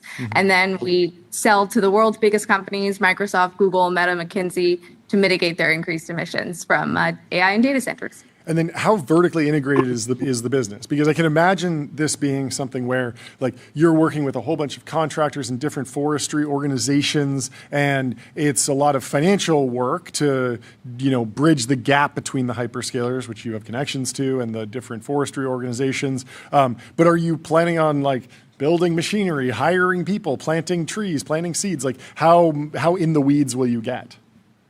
Yeah, so I think of Living Carbon as like the general contractor of the project, overseeing all of the different pieces. That's largely what this Octopus deal enables us to do. It is them covering the cost of all of the site prep, the planting, the land lease, all of the above. And then Living Carbon acts as really the overseer and the manager of those projects, but then also shares in the revenue with Octopus from their investment. So we don't own nurseries. We don't own land, but we have programmatic tools to identify the sites that are best suited for our projects. And we do all of the end-to-end negotiation, financing, offtake agreements, getting all of those pieces of the puzzle lined up. So are there labor shortages in reforestation? Like if somebody's wants to get in on the AI boom, should they be like learning how to plant a lot of trees quickly? I mean, I think it's possible. I think, what you have when you're doing these land-based projects is value that is going to persist, right? Regardless of, how much of the software space the foundational model companies end up eating. So, it's a great long-term cash flowing business. Yeah. The goal is 250,000 acres in the short term. You've already done 25,000 acres. Walk me through lessons learned from that, what that actually looked like, how that initial first project came together. Yeah, so our flagship project right now is about 25,000 acres that we're in the process of planting with our customers, Microsoft, Google, all of the above. And that's taking degraded land in Appalachia, so abandoned mine land, and reforesting it. And what's interesting about this project is it actually has the potential to offset the entirety of all of the emissions of San Francisco on an annual basis. So our plan with Octopus is to hopefully 10x that, which would remove all of the emissions of New York City on an annual basis. Got it. Walk me through why mines cause so much deforestation. I think of a mine as like a hole in the ground and it digs under, but it's not exactly clear cutting like miles and miles, or is it? Like what actually happens in the process of mining that affects the forest? Yeah, so a lot of these sites that we're working on, they actually have been like stagnant since the 90s and just really sitting for decades. Sure. It's not just the mining pit, but all of the land in close proximity to it. When coal went bankrupt in the 90s in the region, there was very little effort put into a lot of the remediation and restoration that would actually allow for that land to be put back into production. So these sites have been really liabilities on the balance sheet of a lot of the mining companies and private landowners for 20 plus years. Yeah. Can you get me up to speed on some of the other like reforestation trade-offs that are happening right now around carbon credits? Like I've heard one thing about like some carbon credits that are basically just designed where it's like, okay, we were going to cut these trees down, but we didn't. And so we want the credit. And that feels like a little bit edgy. And then also I'm wondering about international, because I imagine just on a cost basis, you could probably plant way more trees internationally because the land's cheaper. But does that offset carbon emissions like globally, potentially? But do the hyperscalers get credit for it if it's happening halfway across the world? So how have you unpacked some of like the hot topics in reforestation? Yeah, so I think our focus has really been on like active intervention that wouldn't have otherwise happened without funding from carbon credits and the contracts that we have there. It's hard to say with certainty whether or not a tree would or would not have been cut down, but we can say with certainty that these sites would not have been restored without our work. And so you're looking at these areas, and the natural rate of regeneration is very low. It is cheaper to do it in other parts of the world, and I think there are some amazing projects that are being developed in Latin America and globally. I think for us, being in close proximity to the areas where data centers are being developed and having that regional focus such that our projects will offset carbon within the same region where large-scale renewable projects are being built out and data centers being built out. And that's been desirable for our customers. So it's not just abstract to the local voter who's making a decision around environmental impact. Is one of the solutions to how ugly data centers are to some people to just put a like forest fully surrounding it? Is that, could we see that in the future? Oh, I sure hope so. I sure hope so. A magical data center in the center of a forest. I would love that. I would love that too. I mean, that's what we're doing. So very cool. That's great. Awesome. Tell us about the new deal. I want to hit the gong. How big is the new deal? Up to 500 million. Congratulations. And thank you so much for taking the time to come chat with us. And we will talk to you soon. Very happy you're doing what you're doing. Have a good rest of your day. Sounds good. You guys too. Cheers. Goodbye. Up next, we have Ajni. Is this the first time on the show? No, he's been on the show before. Second time on the show. Well, let's bring him in from the waiting room. As a free man. First time with his new fund, AMPPBC. He's here in the waiting room. He's here with us in the TBPN. Man that How you doing? Finds generational run. Yes. Generational run. It's getting started, guys. Generational run is used for people who are retiring. Oh yeah, we're just getting started. That's true. I think it's appropriate to. I think it's important to recognize when you're on a generational run so that you realize you have to actually level up even further if you want to stay on the same trajectory. Right? Yeah. Because if you just get complacent, then it's important to like count the chickens before they hatch. Like that's what you're saying? No. The opposite. Anyways, great to have you back on the show. It's you for been having me. fun to but yeah, catch us up to speed on when did the fund launch? What's the strategy? Like walk us through like the current thesis for how you want to actually develop the firm. No, I think we should talk about something more interesting. Let's talk about eBay. Okay. Yeah. What you got? Okay. So here's what and I want you guys to kind of spar with me, right? Please. So I looked at Ryan did this CNBC interview, and everybody's like pinging me and saying, "Oh my God, this makes no sense," blah blah. And so here's my take on it, okay? Which is that, like, if you read the GameStop deck, like carefully for eBay, most of what's been said about the deal in the last 48 is basically totally wrong. I was just before jumping on, I was reading Michael Burry's piece on it, which you guys should check out. And he's right that the leverage is pretty tight, but I think he's answering the wrong question. And so is Ryan on CNBC, where they keep asking him like, where's the cash? How are you going to fund the deal? 50% cash, 50% stock, 50% cash. I don't think the question isn't can GameStop afford eBay?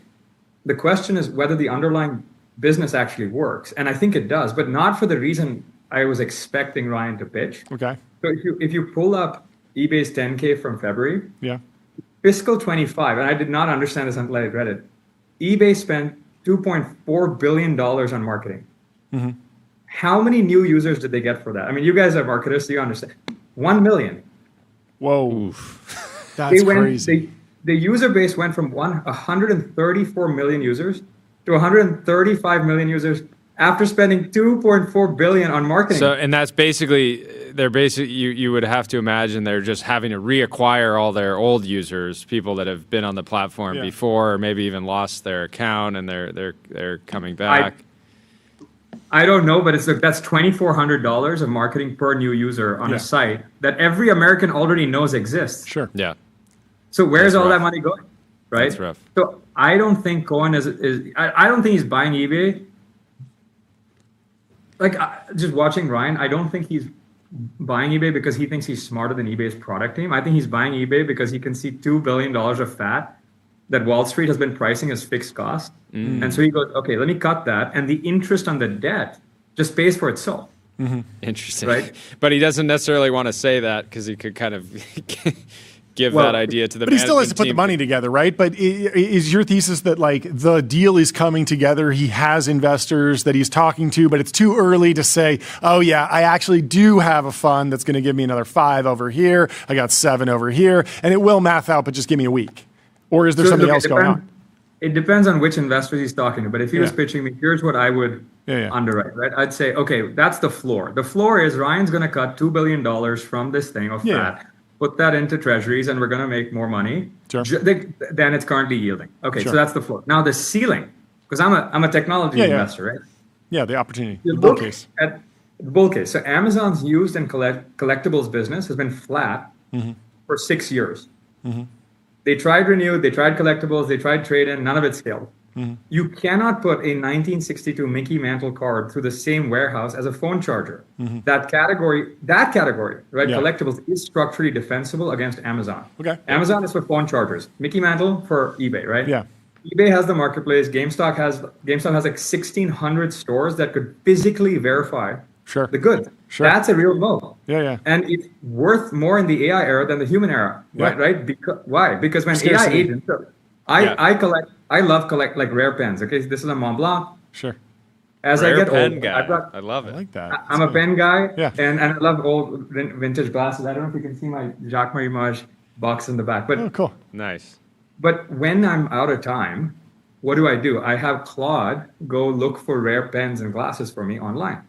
The biggest problem with used rare asset purchases is fraud. Yeah. So I often will so Claude will be like, Andre, I found this amazing pen, this Mont Blanc pen. And I say, okay, can you triple check that it's real, it's not fake? Yeah.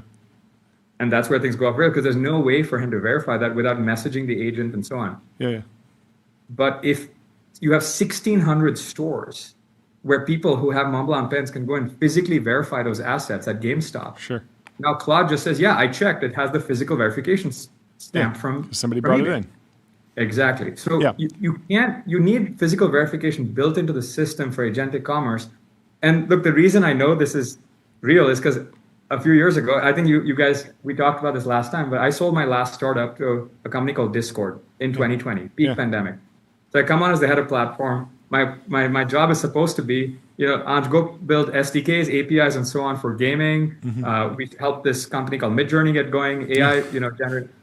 But 12 months later, suddenly I find myself running, without realizing, an e-commerce business because it was the summer of NFTs, and the board apes are blowing up, and suddenly we have more than $10 billion of GMV flowing through Discord buy, sell, trade channels. Yeah. And Jason and Stan are like, hey, brother, your job is to like capture a piece of that pie. Yeah. I go, okay, homework accepted. So we start doing a deep dive. And we realize ultimately what these users need and pay for, so you have liquidity, right? Ultimately, that's what a marketplace like eBay and Discord provide in sort of community commerce is liquidity. But you cannot provide liquidity if you don't have physical verification. And for Discord, that was just out of scope. Use sneakers. Well, and it worked. You're saying it worked for NFTs because you had the on-chain. Yeah, you don't need any physical. There's nothing physical to verify. You owned it, and you can transact. Yep. Exactly. And so we are bootstrapping the e-commerce platform at Discord with NFTs, but of course, everyone on the board is like, well, how long are NFTs going to last? It's a fad. So, Anj, what else is coming? And we go look at rare sneakers, rare keyboards, like pens, all this stuff that nerds like me love. But for those, you need physical verification. And once we realized physical verification was out of scope, we nixed the project. Yeah, you're not going to go have the 1,400 retail locations where people can drop things off. Yeah, that's quite interesting. So that's when I realized, okay, eBay is this undervalued asset, and I hope that Ryan has figured it out as well. Because if he hasn't, he's giving me ideas. Yeah. Have you tried to walk through what given that you're probably more AGI pilled than I would say 90% of VCs. Have you tried to play out how would you build eBay from the ground up today with an agent first approach? Is that even the right question to ask? Look, I have not, guys, because right now I'm a compute infrastructure guy, right? We started AMP as this public benefit corporation whose job is to be an independent system operator of the compute grid. We think we're roughly in 1885 industrial England, where the steam engine's been invented. Everybody knows that you can make cool new products like, steel and notebooks and pens and cars. And there's this very scarce input called coal that everybody is hoarding. In this case, it's compute. Mm-hmm. And if you fly over industrial era England, you'll see all these factories getting set up, and everyone's running a generator in their backyard at half capacity. And I'm going, this makes no sense. If I'm looking at all my portfolio companies, these clusters are running at half utilization. In fact, Elon's got 500,000 GB300s in Memphis at running at 11% MFU and less than 60% node allocation. I mean, this is $12 billion of compute being wasted. So I set up AMP as an AI infrastructure organization where we buy a bunch of compute, we do long-term leases, we pull all those clusters on the grid, we coordinate capacity, drive up utilization. And by the end of this year, I think we'll have, several $1 billion of compute coming online. But that's what I've been focused on night and day since I left Andreessen Horowitz in January. And so, no, I have not had time to look at how to redo eBay. But if Ryan called, I'd probably help him out. But right now, it's wartime on compute, guys. So, I want to talk about AMP, but I also want to talk about just last question on the combination of eBay and GameStop. I get the thesis, the bull case. GameStop is $10 billion. eBay is $48 billion right now. You put them together, maybe you get to $100 billion. I'm in for the bull case. The question is what's going on with the plan? Because it feels like Ryan just doesn't have the capital, but then he announced it. What do you think is happening behind the scenes? Because there's one thing where you could throw it out as these two companies should work together. Here's a bull case.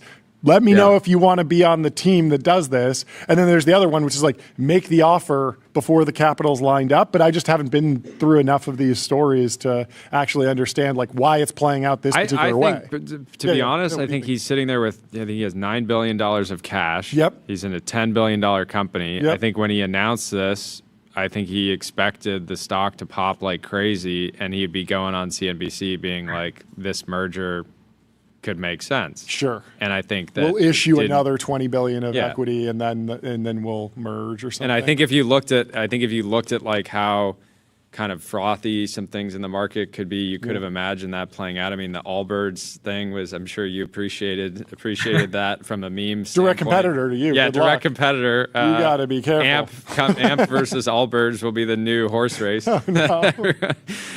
Anyways, that was my read because they're GameStop is basically valued at like the brand is and all the retail locations and everything is valued at like $1 billion, right? Yeah. He's getting no credit for all the cash. Yeah. So to be clear, AMP is not a cloud business.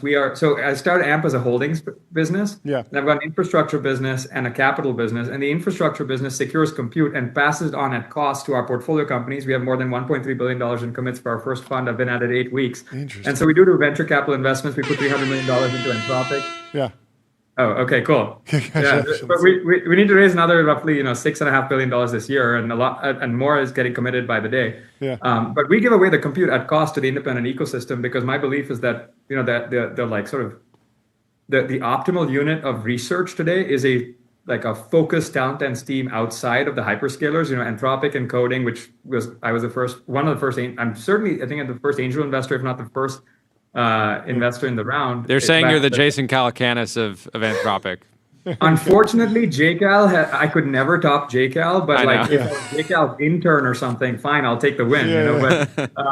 But I think more importantly, I think compute is this strategic asset, which I've been yelling about for 4 years, and it's a primary bottleneck on these teams. And if you're not at the hyperscalers, you just can't get access. So we buy up that compute, we give it at cost to the portfolio teams, and then we reinvest the profits of carry and fees to buy more compute, and so on and so forth. And so I'll take as much capacity as I can get from Allbirds. I love it when new people go into the business because that gives us more supply. So if you're the Allbirds CEO listening to this, please send us your compute. We'll take it all.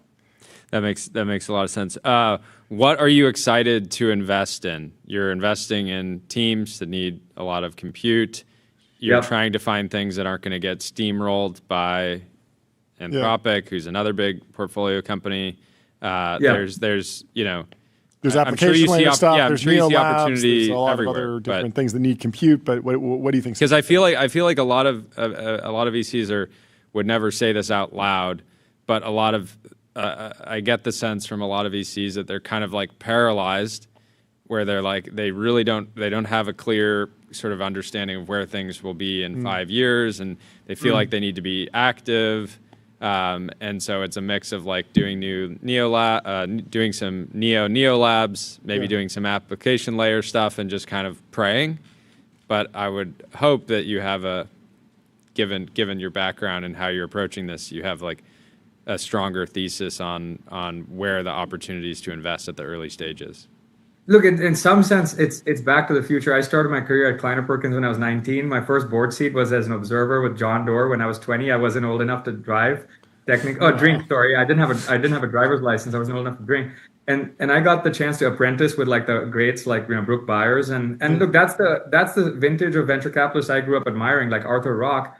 And that's my our thesis at AMP on the venture capital side. Our business is called the AMP Foundry, where we help create co-design new labs one at a time. My current one is called Periodic Labs, and we just decided to lead their Series A. I led the seed round last year with Liam, who was the co-creator of ChatGPT, and Doge, who was who led some of the quantum physics teams at DeepMind, and we're trying to find new high-temperature superconductors there with physical. We have a 30,000 square foot facility in Menlo Park. I spend 3 days a week there. We do a stand-up every morning from 8 a.m. to 8:30 a.m., and then we make our priorities and then go execute. And basically, we have AIs predict new materials. We then have robots synthesize the new materials. We then have an X-ray diffraction machine that tests whether the material has the properties that the AI said. And then we pipe that verification loop back into the training ground like as many times as we need for the agents to continue predicting new superconductors. And in the last 90 days, we've had more material verifications than I think in the last decade in the field. And so I'm a huge believer in unblocking frontier progress in domains where the verification sort of loop is clearly just like, we know it's going to work, but execution is the bottleneck. And then I like getting the best teams, the best scientists, the best engineers, the capital, the compute, the commercial help they need. Now, I think that the beauty about having Anthropic around is that it's made this idea of the bidder lesson and scaling legible to the capital market. So now instead of me having to call up 22 friends, I'm getting 21 no's, which was the case with the seed round of Anthropic. Now I make 2 calls instead. We get we get 3 times oversubscribed. So capital is no longer the bottleneck, which is phenomenal. Again, we've been at it 8 weeks, have more than $1 billion committed for our first fund. I'm a solo key man GP on the fund. And there's lots of institutions, pension funds, sovereign funds who are like, Anj, how much more can you put to work, especially in publics, privates, buyouts?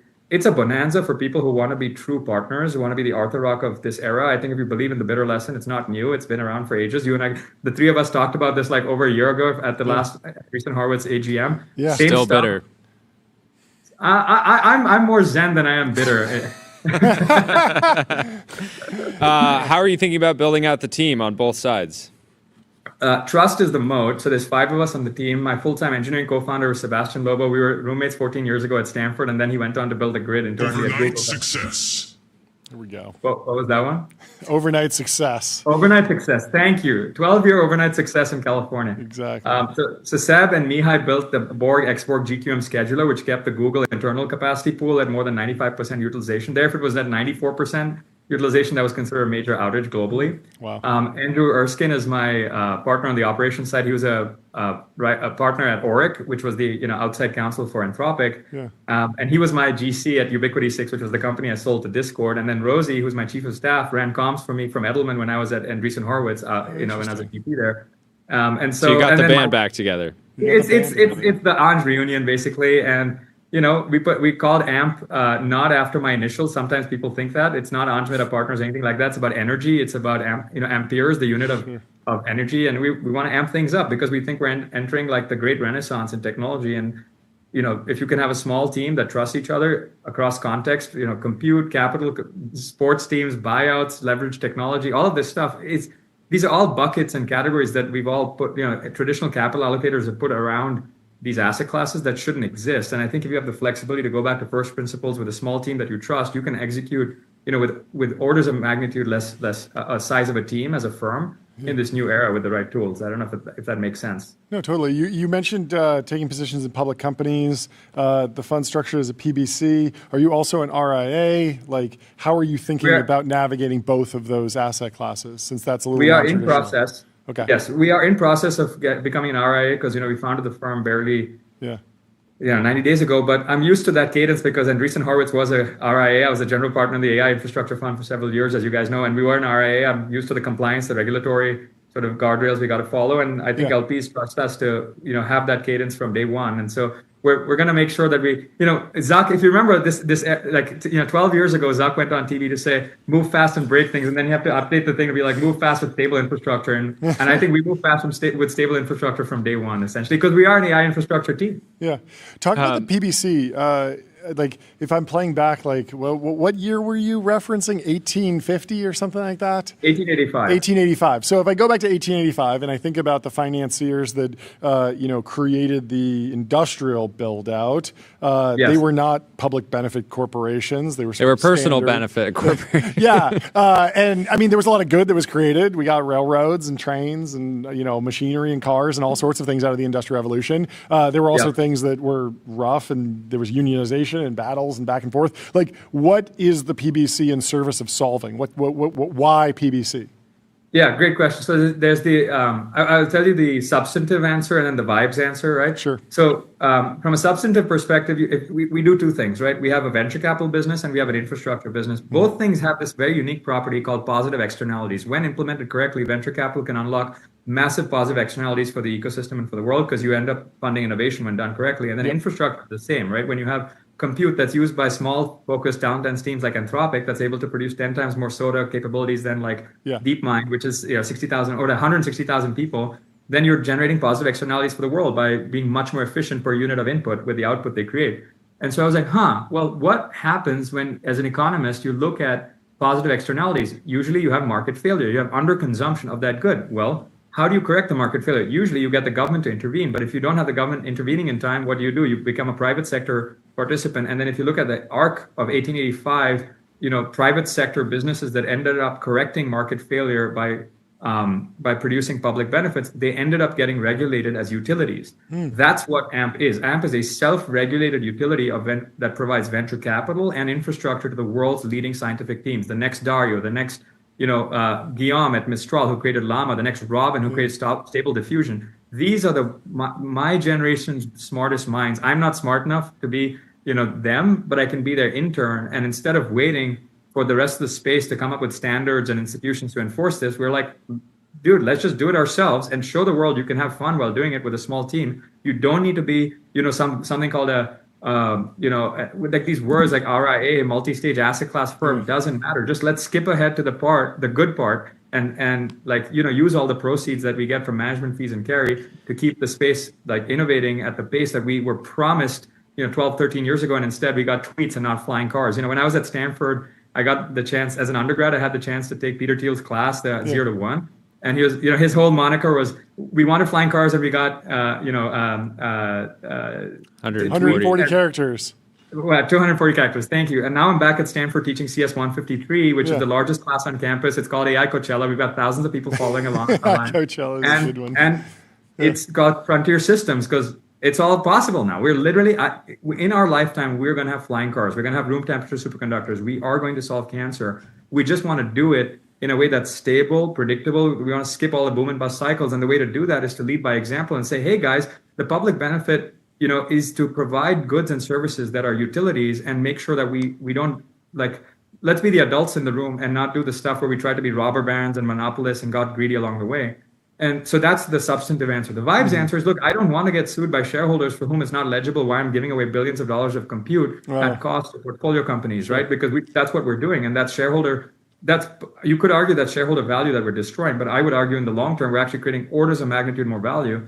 And if you look at Ben & Jerry's, you look at REI, they've become stable, enduring businesses in categories that are fairly crowded. And eventually, I do think technology and AI will get crowded. It will get commoditized because technology is never the moat. Trust is. Community is a moat. Culture is a moat. Execution is a moat. And so we're trying to skip ahead to that part, but it takes time for people to get aligned. So until then, will we see an AMP joint venture with private equity to help distribute diffusion AI? If we can, if you go to our website, it's called amppublic.com, because I do think if you look back to the vulture era of private equity, you remember RJR Nabisco and what the barbarians at the gate, we should just learn from their mistakes and go, can we do private equity but done right in an aligned way? Let's not rush to lay off hundreds of thousands of people and then not re-educate them and prepare them for their new opportunities. I'm an optimist, as you guys know. I came from Andreessen Horowitz, so I'm a sort of a rational optimist, and I believe the transition can be done in a positive way. Is that me getting kicked off? There's a bell ringing, but that might be here. No, I don't know. Oh, okay, cool. No, I'm looking at the only bell we have is this. But no, we got plenty we're of good. sounds for you. Continue. Well, we will do everything. Everything we do is governed by a public benefit charter. So if we do private equity, it'll be governed in the public benefit. If we do education stuff, that'll be in the public benefit. Yeah. Look, I've made more money than I know what to do in life. I'm 34 and I'm just getting started. So my goal is I'll be remembered for having been a net positive influence in this space. I just got tired of telling people I told you so, because after a while they started looking at my returns and going, why didn't you give me a call? And I said, I did. Look at your email. I introduced you to Anthropic in the Series A and the Series B and the Series C. And so at some point I was like, you know what? I'm just going to go direct, talk to the LPs, set up a platform, build infrastructure, and hopefully be known as a generally sane, common sense, rational point of view on stuff that can often is not legible to people from different parts of the stack. And that's what the class is about. So cs153.stanford.edu. I would recommend anybody watching, go check it out. The lectures are all online, and the first one went on Stanford's official page on Thursday. Was that with Scott Nolan? So Scott, no, actually, Scott is lecture 8. I put up we put up lecture 1, which is mine, as a kind of the opening act, because Scott is one of the mainliners, the headliners of AI Coachella. Scott's will be up soon as well, and then Jensen was last week, so I think he followed Scott. Cool. Well, thank you so much. Last question for me. Do you think the world is prepared for it not to be a bubble? That's a good question. If the world prepared not for it to be a bubble. Oh, yeah. Inertia is a powerful thing. Most of the world still has no idea what AI is. It is crazy. I've been flying to places where I thought there would be diffusion of AI by now, and they just aren't barely using Claude, ChatGPT. I mean, these things are still alien to most of the world. And so if we stopped capabilities today and half of us in the AI ecosystem vanished off the planet, nothing would change. It's still so early. Yeah. It is early. Very cool. Well, great to catch up. Congratulations on a very impressive fundraise and a very unique approach. And looking forward to the next conversation. Thank you so much. You guys on a generational run, and I hope the acquisition does nothing but give you guys more steroids and more fuel for the fire. We need more of you every day. Fantastic. We'll talk to you soon. Dude. Congrats. Have a good one. Thank you guys. Bye. Cheers. Up next, we have Ben Lamb from Colossal Biosciences. I made a YouTube video about Colossal years ago. I think this is the first time I'm talking to Ben actually live, but fantastic company, super interesting. Ben, great to meet you. How are you doing? Hey, great to meet you. Wait, what YouTube video was it? Something about the woolly mammoth coming back right after your announcement. You went viral for the first time, and I sort of like made a video essay talking about the company, a little bit about your background, and then also just some of George Church's work, trying to give more context on the science, like the more incremental steps. Like I think the media generally wanted to jump to conclusions about like bringing back the T-Rex, right? That first year was a lot of interesting fielded calls for sure. Yeah, and I think people were sort of like, oh, the Jurassic Park analogy is so fun. They want to jump straight to like the T-Rex running loose in Times Square or something. And I was like, no, like there's a world where this business works, even if it's just like some cool new animals for zoos. Like you don't even have to get that crazy. Just looking at the price of like different zoo animals and stuff. I know that the obviously the mission's a lot broader. We talked about some of the not deforestation, but dealing with those. Siberia. I'm blanking on this, but I mean, you can tell me about all the applications, all the carbon modeling for sure. We've learned a lot. We had our original thesis was, this is like the hardest synthetic biology challenge, and kind of access to compute, AI, and synthetic biology all paired together will create kind of this unique opportunity to build a lot of different tools and technologies. And so our view is like, if we start with the hardest problem and we couple it with kind of like an existential problem, which is losing biodiversity, I think it forces us to build a platform that's pretty robust, because working with DNA that's 1 million years old or 73,000 years old is a lot harder than just working with something like right out of a lab or bought off the shelf from some like XYZ DNA provider. So where's the company today? Like what are the, I mean, this was always like a walk, crawl, run project. There was going to be iterative development. It wasn't going to jump straight to bringing back the oldest creatures in history, but where have the successes been? Where have the setbacks been? Where's the strategy pivoted? Take me through some of the recent developments. Yeah, so the biggest developments recently are, last year we had kind of a couple like watershed moments. We showed the world the objectively cute woolly mice, which at the time were the most genetically modified multicellular organisms out there, right? Where we took the mouse equivalent of the mammoth genes that we're targeting in our Asian elephant cells, made woolly mice. They went crazy viral. And I do remember sitting at South by being very concerned, because I was like, wow, if people lose their mind over these mice, wait till they see giant wolves in a month. And then we showed the world the dire wolves, where we took about 73,000-year-old skull and a 12,000-year-old tooth and made puppies. And so those are kind of two really interesting data points that shows kind of the end-to-end pipeline. Not only could we identify extinct variants and we could replicate them, do the ancestral state reconstruction, model them in, and actually put them successfully into living cells, and then go through the entire quality control process to deliver actual living animals to Earth, but do it in a way that's completely humane, that passes all of our IACUC and Humane Global certifications, and do it, get exactly what was predicted. And one of the biggest things that we've learned from that is all of the AI systems coming online are just accelerating it. Like you're seeing a lot of different markets and industries be affected in a lot of different ways, and a lot of doom and gloom is being sold around AI. But synthetic biology and all of the modeling and taking the data sets that all of our teams are generating and pushing them all forward together is something that we're really seeing a mass acceleration here. What's on your short lists for animals to work on? So we feel like it's like, there's a big long list, and I imagine the list in your head is a little bit longer than what's on the website. And so I want to dig into some of the deep cuts, the B-sides. Yeah, so we've definitely announced woolly mammoth, Tasmanian tiger, dodo, moa, and then as of last week, blue buck. But even with that last week, we didn't say, we're starting the blue buck, we're going to be on this 10-year journey. We're pretty far. We'd already done all the ancient DNA work, all the comparative genomics work, all the stem cell work. all the animal repro work of cloning in antelopes. And so now we're really just in the editing phase. Yeah. And, 2 years ago, we were doing 3 to 5 edits at a time. We're now doing over 200 edits at a time. So that scale function has gone really quickly for us. And we haven't seen an upper end of the delivery. So I think that I think it's highly likely you could see a couple more direwolf-like moments of species that haven't been announced, but just show up. Yeah. And I think we'll show you some additional progress on some of our big projects. And then what's the team like? I imagine that you have a lot of scientists on staff at this point. What's the shape of the business? Yeah, so we've got 260 full-time scientists. Wow. We have 17 academic partners around the world, 80 postdocs in academia, 75 global conservation partners, and now we have 5 government partners around the world. So we've closed a little under $650 million, and the teams are going quite well. Labs in Boston, Dallas, and amazing. And then in terms of like commercialization, is it still just focus on the science, like the business opportunities will come? Is it experimental little test projects? Like how, or are you already starting to think about the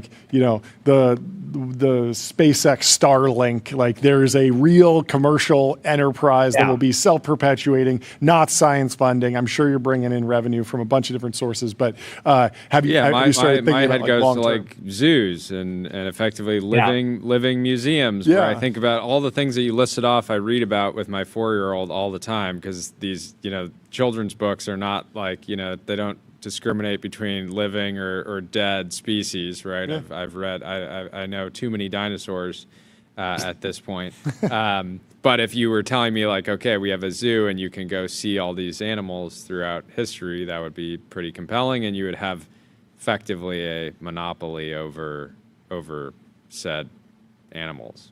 Sounds kind of bad to say monopoly over a species, but it does sound a little bad and evil. But ultimately, we love zoos. We work with a lot of zoos, so we're not anti. A lot of times, I get the anti-zoo stamp on me because I say, zoos are a little bit transactional. If you do look at all the data and the scientific studies that have shown up around kids seeing animals in zoos, actually gives them a higher appreciation of nature, a higher appreciation for biodiversity. So I'm not anti-zoo, but it does feel like a little antiquated. It does feel a little transactional. Like I pay money, my kid, and I have young kids. I've taken them to zoos, right? You pay money, you go see zoos. Feels a little transactional still. And so I think we have grander ambitions on that. And so while we have no intention to make zoos, I do think there's highly likely that we will have partnerships with ecotourism, with the animals, with countries where you can see the animals back in their natural habitats. Yeah, more like a natural, like a national park. Where it's like Kruger National Park and all these different locations, right? Yeah. And I think that also making that accessible and putting science on display versus animals on display is something that we're really excited about. Like we think it's as important that you understand the conservation impact, the ecological impact, in the science of how you make a dodo as seeing a dodo. So I do think that there'll be educational and media experiences. That's a large portion of the company that focuses on that. But I still think that's going to be dwarfed by the government work and just the synthetic biology pipeline. We've already spun out 4 businesses from the company in 4 years, 2 of which we've announced, 2 of which we haven't. One of them kind of got leaked, which is Astromech, which we raised. The last round was at $2 billion valuation, 9 months old. So we are building fundamental technologies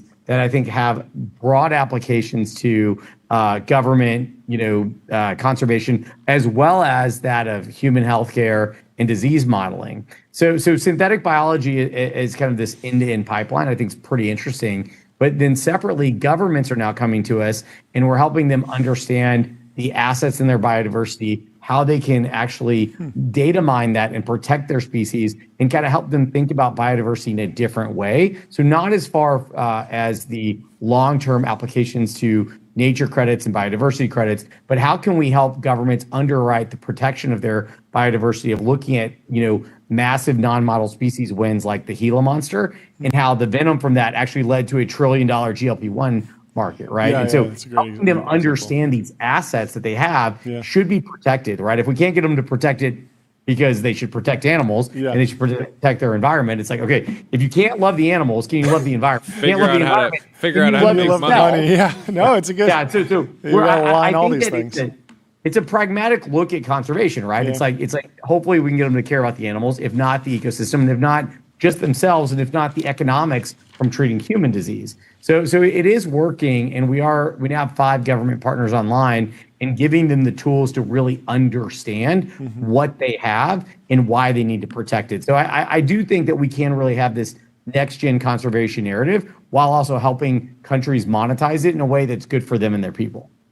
Well, congratulations on the progress. Jordy, anything else? No, this was cool. I've Thank been you. hearing about the company forever. It's great to meet you and understand the vision. And I'm sure you'll come back on when you have your next. Yeah, we'll let you know as soon as we drop something else crazy. We'll let you know. Yeah, Perfect. we can't wait. We'll talk to you soon. Great to meet you, Ben. Have a good rest of your day. Cheers. Goodbye. How you doing? Up next, we have Jake from Serval. We're running a couple minutes behind. We got to catch up. He's the founder and CEO of Serval, launching the Future Founders program to train next-gen operators. How you doing? I'm doing great. How are you? We're doing fantastic. Welcome to the show. Introduce yourself and the company and the project. Yeah, I'm Jake. I'm the co-founder and CEO here at Serval. Yeah. We're an AI platform for employee support. So you've heard of AI for customer support. Yeah. We support internal employees when they ask for new laptops and access applications and all that stuff. And we've got this new program called Serval Start to help deploy Serval in these large enterprises and give future founders the opportunity to get inside an enterprise and deploy AI, which we saw with the news today is becoming really the gap from technology to actual implementation and impact. Yeah. Talk about like the integration points with the systems that we know. Is the point that you can work across different point solutions be sort of a meta solution, or will you wind up building point solutions and sort of becoming your own compound startup at some point? I think the idea is actually the latter, that you become the own compound startup. We're increasingly ripping out systems of record like ServiceNow and actually taking over that entire service area. Yeah. Where has adoption been the strongest in terms of like massive enterprise Fortune 100 down to SMB, down to startups? Like where are you seeing the best traction?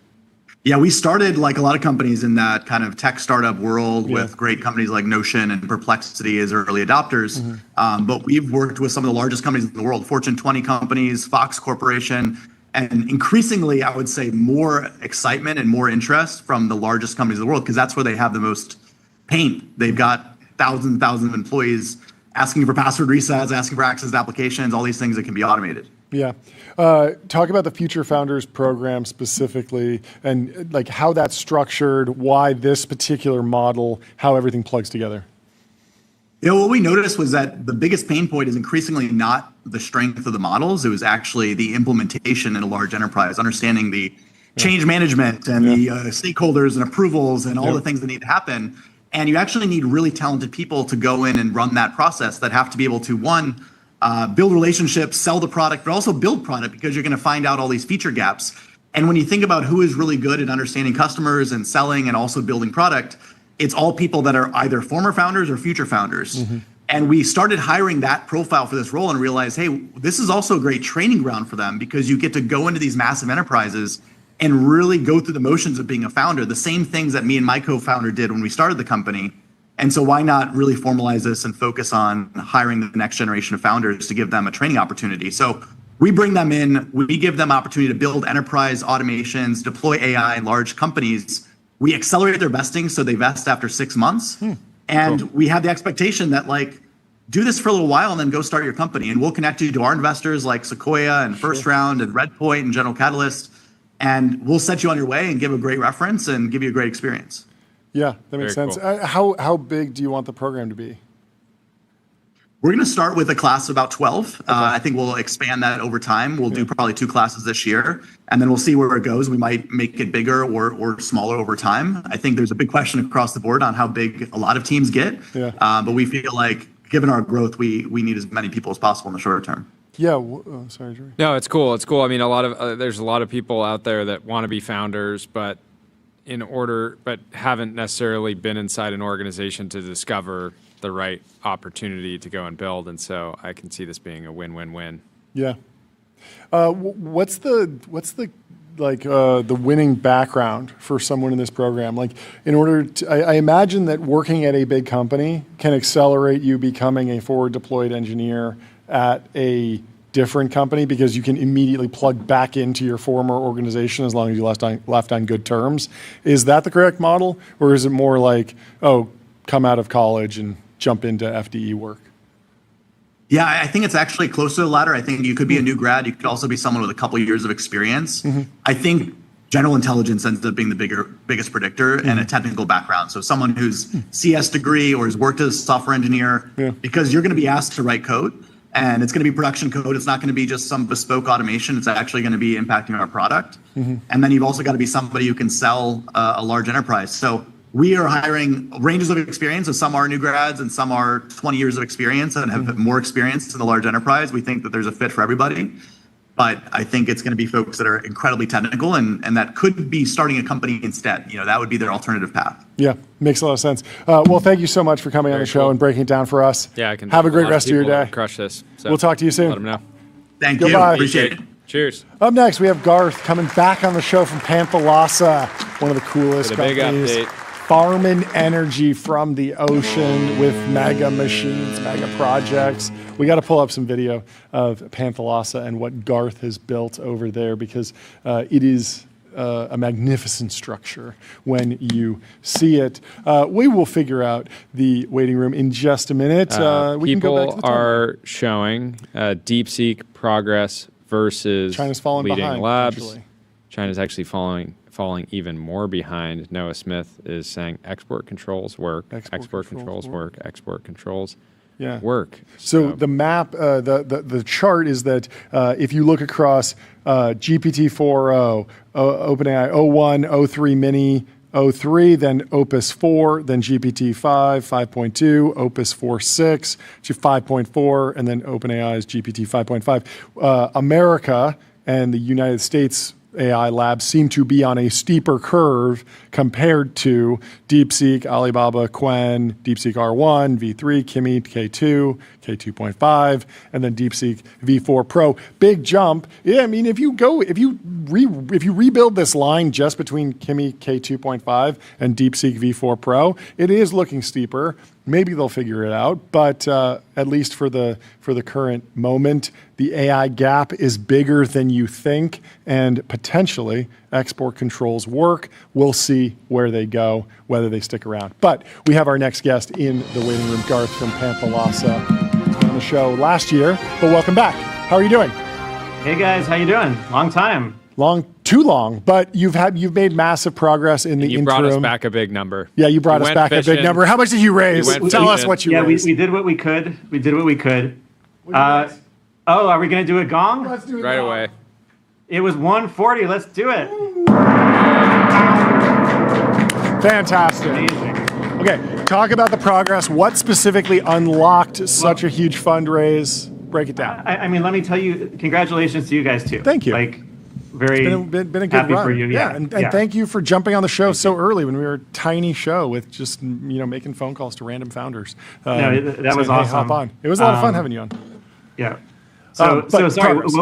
What was the question? Progress. The question is why this round right now? I mean, I can imagine a bunch of reasons. I can imagine you built the thing successfully and it's working, or I can imagine it's way more clear what cheap energy means because with LLM training, you load some GPUs on this thing, you send it up to a satellite. Like a lot of the pieces of the puzzle to underwrite this deal feel like they've fallen into place. But yeah, there were a lot of businesses that were pitching at the point that we first talked that have made less and less sense, right? Yeah. Even things like application layer companies would be one, and it feels like your business makes made more and more sense as the sort of especially on the back of data center bans and energy expenses and natural gas flaring and GE Vernova's out of stock, and even if you get it, it's going to be natural gas powered. Like going to the ocean, going to somewhere far away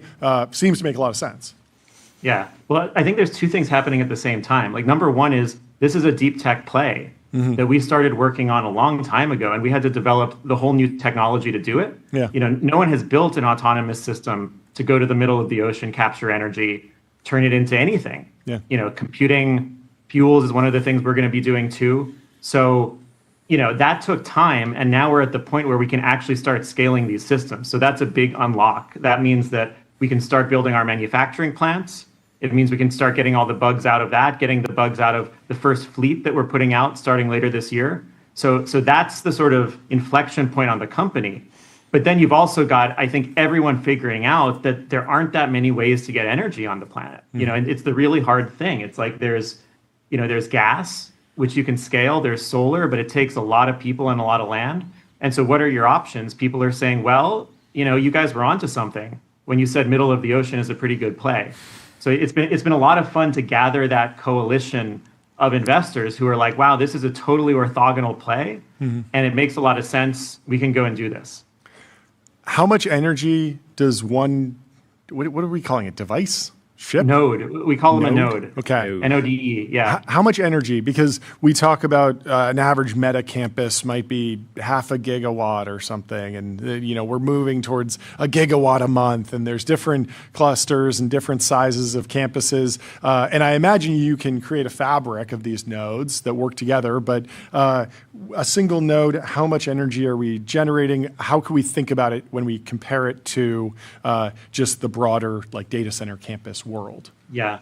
The typical node will be on the order of 500 kilowatts. Okay. That's what we're thinking it'll be. Yeah. It's 100 kilowatt up to a megawatt. Yeah. So it's like one rack to multiple racks depending on density. Okay. And yeah, they can talk to each other sideways. Yeah. So we'll have radio. Of course, they're talking to satellite. Yep. And so we're building this grid, and it's not for synchronous training, right? Yeah, This is not fiber between everything. No. But if you want tons of embarrassingly parallel inference, running all the same models, running future models that get bigger or smaller, we think we're going to be perfect for lots of that. So the way that we see this going is once the energy starts to crash through what's available in the grid, it all just becomes about who can actually build in an elastic fashion to make 10 gigawatts, 100 gigawatts, 100 gigawatts per year is the kind of thing that we're getting asked to do.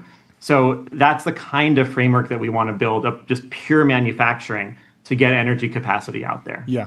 So you build 1,000 of them. So I imagine a huge industrial project now to actually scale the manufacturing process. Is there anything unique that you need to do around battery storage to maintain generation capabilities? Or would you just take a node offline if it's in still water? Because I imagine that sometimes it's generating more than others depending on what the conditions of the ocean are. Yeah, so the reason we chose this resource, and it's not just any ocean that we're going to. We're not going to, 200 miles off the coast of San Francisco or something. We're going to the southern hemisphere oceans, which are really power dense. The wind is blowing all the time. The waves are on even more than the wind because it's this big battery for wind energy, big battery for solar energy. So when we're there, we're on almost all the time. There's a couple times per year where we dip down a little, and we do have some battery on the system for that, but it's not like solar where you're using the battery every day. It's just a couple times a year. We don't need as much battery. We can cycle that battery far less frequently. Sure. And so the level of uptime that we want, we can go to 4 nines, we can go to 3 nines, we can go to 98% uptime if that's the economic optimum. And so we do a lot of that optimization to figure out for the chips we're running, for the workloads we're running, what is the exact right amount of battery, what is the exact right size of the payload, and all of those things. Where are you thinking about placing a network of nodes? Around Antarctica. Antarctica. Yeah. Essentially, right? It's the southern oceans. Yeah, it's way north of Antarctica. It's southern hemisphere, south of Australia, south of New Zealand, all the way around the planet. But we don't go down into those parts of the Southern Ocean. Okay. We can also do some in the North Pacific and so forth. That's where we're doing our pilot fleet. Yeah. But the real energy resource that we think is optimum for this is that Southern Hemisphere belt. So do you? If you're, I'm just thinking about if the road is road to a gigawatt, that's 2,000 of these units that will happen over years, I'm sure. Do you have to build the factory nearby to cut costs, or if you make them in America, can you ship them down there effectively? How does that work? The best deployment story is one, where you have your factory or factories pretty close to the resource. Sure. And so we're working with folks in some of those countries that are nearby to, identify the right sites, go build there. Right now, we're building our first pilot line, though, near Portland, where we are, because we want to dial in all the manufacturing, get it really good. Then we can go and start carbon copying that unit to the right places. Yeah, that's fascinating. Jordy, anything else? Absolutely wild stuff. It's such a cool project. Such a cool project. I cannot wait for a future video where you are jet skiing between the different nodes. It's gonna be incredible. It'll fit a lot of. I don't know if the nodes even see each other. I mean, you put 1,000 down there. I know they're going to be jet ski distance apart. You can spread them out pretty far. Yeah, but anyway, we'll get you guys down there on a yacht. Can't wait. So you can check out the fleet. Yeah, can't wait. Incredible progress. Thank you so much for taking the time to come chat with us. We'll talk to you soon, Garth. Goodbye. Talk to you soon, guys. Cheers. Up next, we have Katie Hahn from Hahn Ventures announcing a new fund. This is very exciting. This is the biggest number? No. On a beater. Yeah, but you almost had the biggest number on the show today. We were catching up with Anj. But anyway, thank you so much for taking the time. Welcome back to the show. How are you doing? Thanks. I'm doing well. How are you guys? Thanks for having me back. Of course. It's always good to talk to you. I mean, there's a lot of different directions we could go, but let's talk about the fund, the thesis, expansion, interactions between different theses, like how you're seeing the market, how you're seeing opportunity and venture broadly right now. Yeah, so it's been 4 years since we launched Hahn Ventures, and the world looks a lot different 4 years later, and we're excited to have $1 billion in fresh funds to deploy behind founders. Oh, thank you. Even though it wasn't the biggest of the day, I appreciate that. Wild times that we are in the venture world, for sure. For sure. We're taking this fresh funds of $1 billion and backing founders who are building what we're calling the new economy. And by the new economy, I'm thinking about 3 structural shifts we're seeing right now. The first is new financial rails and infrastructure. I mean, think companies like Erebor, right? Gone our bankers' hours, gone our wire cutoffs. I mean, you're talking about global from day one, 24/7. This is a bank that opened on a Sunday. The second structural shift we're seeing are new assets and markets. It started as stable coins, but it's quickly we're now talking about tokenizing the stock market. And you see giants like BlackRock, and you see Coinbase and Robinhood doing that. But it's also opened up new markets. I mean, think prediction markets, think perpetuals markets. You've had a lot of those guys on the show. And then the third structural shift we're putting this new set of funds behind, and this is the earliest of the category, but of course we have an early stage fund too, is what we're calling the agentic future. And it's not just AI broadly, it's where AI and crypto intersect. And I think that's a lot more areas than people realize. I mean, we're talking about building for a world where the end user is not necessarily a human of a financial product or service, but is a computer or an agent. And so how does that impact things like privacy? How does it impact things like provenance and trust? And what form will they use? How will agents pay for things or subscribe to services? And blockchains are good for everything, but they are really good for some of those things I just mentioned, as are other cryptographic tools. Yeah. I mean, I remember that being like back in 2015, 2016, the original machine-to-machine payment thesis around Ethereum, and even some Bitcoin folks were talking about it. Tons to dive into there. Just in general, we were talking to the Collison brothers last week about how stable coins are maybe in some sort of a winter. Like there was a big surge, 30% growth in the market, and then it's been a little bit flat. Like, do you think that this is a regulatory story? Is this a technology story? Like, what is the next breakout adoption? The next adoption hinge point for just crypto technology to diffuse further. Yeah, sure. Well, I mean, I think actually I take the other side of that. Okay. I think you have now MasterCard, for example, just paid $1.8 billion for one of our stablecoin investments, BNK. Yeah. And that was the third largest ever in history acquisition by MasterCard. That's crazy. And so I don't think we're in a stablecoin winter. I think actually you have double-digit trillions of dollars in transaction volume now flowing through stablecoins. Sure.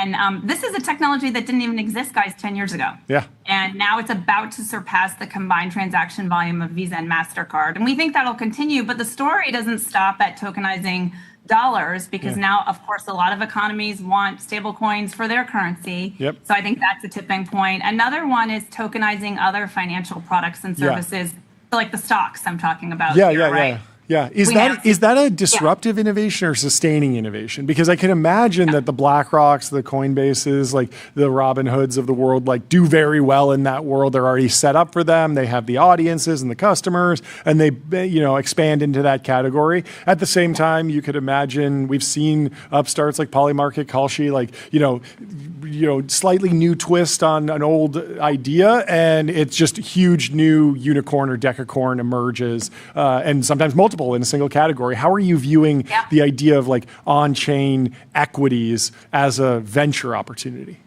Well, and it's not just on-chain equities. I think it's starting there, right? It started with fiat, and now it's starting with, for example, securities or stocks.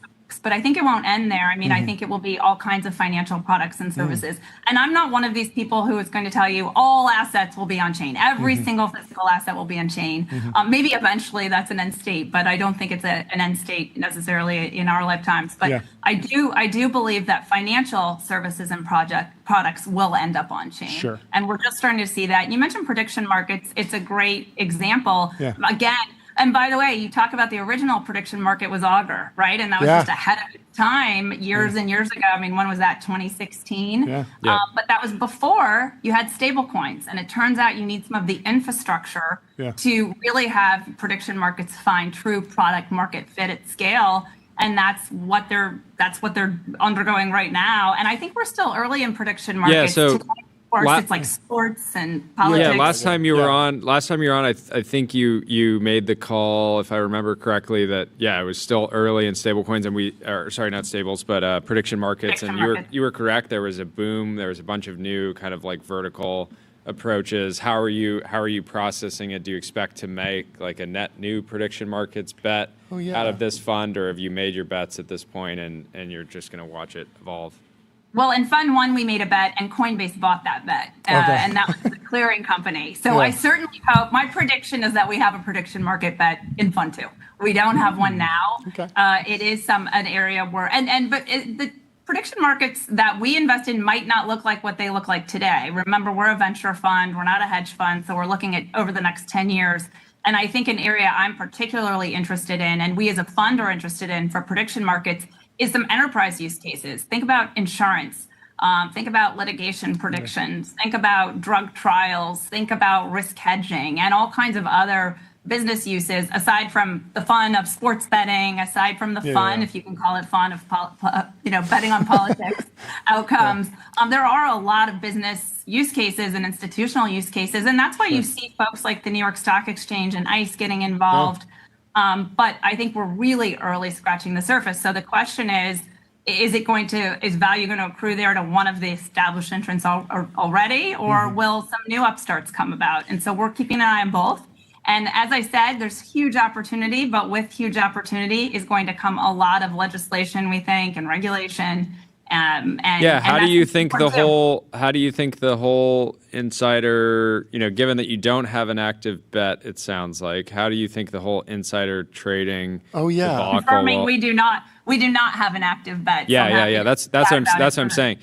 So I just feel like you can. But I have a huge bet on her taking a bet in the next couple of years. Okay. Because she just said that, so I'm going super long on that. No, but my question is like, it's in the category, and we hope maybe I should rephrase to say I hope we have. No. I just wanted to ask around like how you see the insider trading debate evolving, because clearly, if you're somebody that is looking to prediction markets for alpha, for data, theoretically, like prediction markets. You mean specifically like right now it's handled on terms of service level, and it might eventually be handled at like the government regulatory level. Yeah.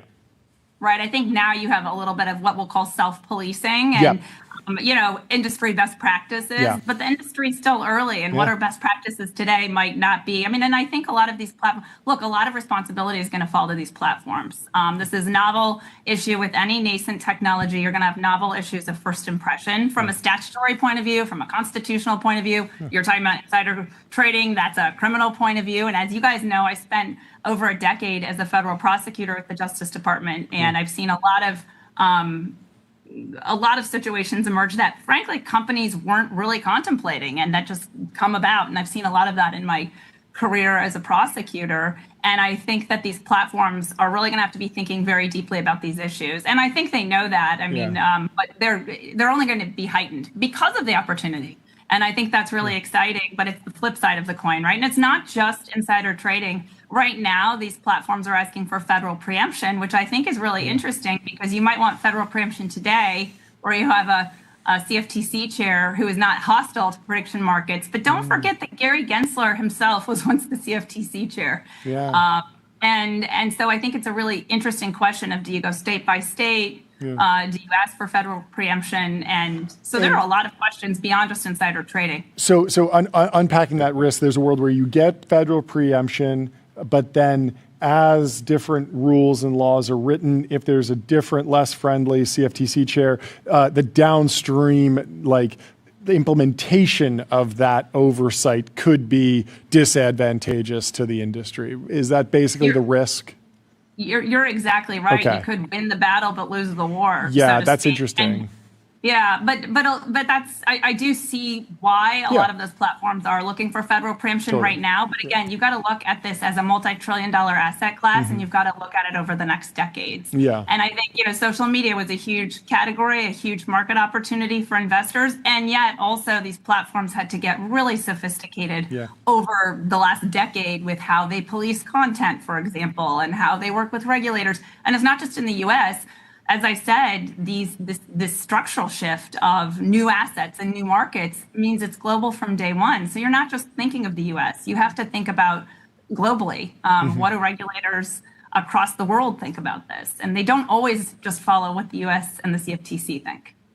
On the intersection of AI and crypto, are you equally excited about bringing crypto to existing AI agents? Someone has an open claw and they wanted to buy something, and so stable coins speed that up, machine-to-machine payments, micropayments, all of that? Or is there actually more of an opportunity, or maybe an equally or maybe less discussed opportunity around bringing AI to crypto, thinking about like a cursor, but it's really good with writing smart contracts or something like that, where you're still primarily selling to the crypto community, but you're bringing AI tools to bear for that world, in the way that there were several big crypto winners that were sort of Web 2.0 SaaS products, but they applied their strengths to the crypto world very successfully and built huge businesses. Are both of these equally exciting? Is one of them more hyped than the other? How are you processing those two opportunities?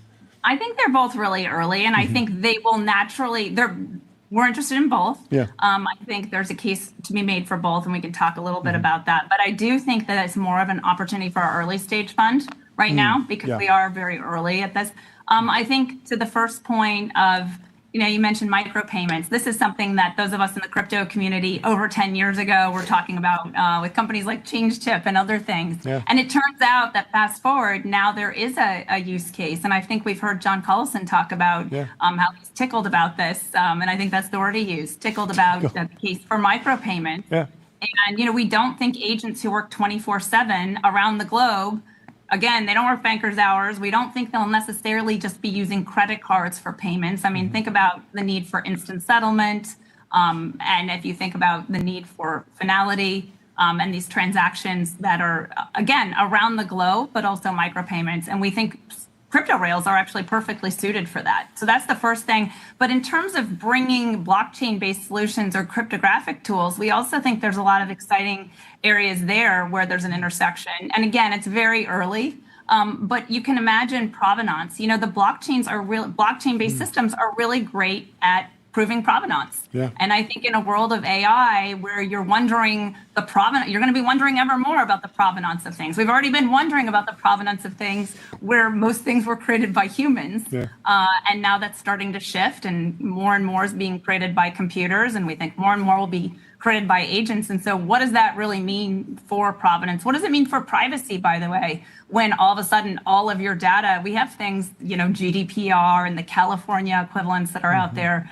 But in a world where you have different AI agents that can really quickly, much more than humans can, kind of undo that privacy, do you look for zero knowledge based proof solutions for that? And that's, again, a cryptographic tool. So I would say reputation systems, provenance, privacy, agentic finance, they're all fair game and right within the wheelhouse of what we've been doing, guys, for the last 4 years, and we're excited for the next 4 years. And I think we are probably, it's for $1 billion fund, we have the trust of 35 or so global institutional investors from around the globe, who very much believe in this future of the intersection of these technologies. Yeah, no, that makes a ton of sense. Talking to the Collison brothers really, I don't know, just very much like reset me on the actual need for micropayments, the value that comes from that, talking about token theft and basically setting up an account, getting on 30-day billing, not being good for it at the end of the 30 days. Like that's solved if you're paying as in a income stream. Streaming payments actually makes a lot of sense there. Beyond And just if agents and if agents have something to go look at that's immutable. This ledger that's immutable. And so you start to see, and it's not just the Collison brothers and Stripe that are doing this. Obviously, Coinbase and companies like Robinhood are really leaning heavily into these areas. And then you have, again, the giants like MasterCard or Visa, who, I mean, I think Visa's chief product officer was saying this next period over the next decade for agentic finance is one of the most interesting. So they're keeping their eye on it closely too, and so are we. Amazing. Jordy, anything else? Tremendous progress. Congratulations. Thank you so much for taking the time. Let's not let it go another year. Yeah, this is always your a good next time. Appearance, but absolutely not. Yeah, congrats. We'll to the talk whole to you team soon. on the new Have a good one. Thank you. Goodbye. Thank you all. Bye-bye. Up next, we have Nick from Rivet. He's the co-founder and CEO. He's been on the show. Has he not been on the show before? He's been on the show. He's been on the show before, right? Nick, welcome to the show. You've been on the show before, right?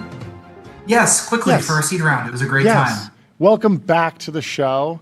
We need to update our CRM, our database. Because we have you down here as first appearance. I know that's fake news. Anyway, a lot of people have been worried about artificial intelligence. They say, is it worth the water? Is it worth the energy? But I think after they see these results from TaxBench, they're going to change their tune. Tell us about it.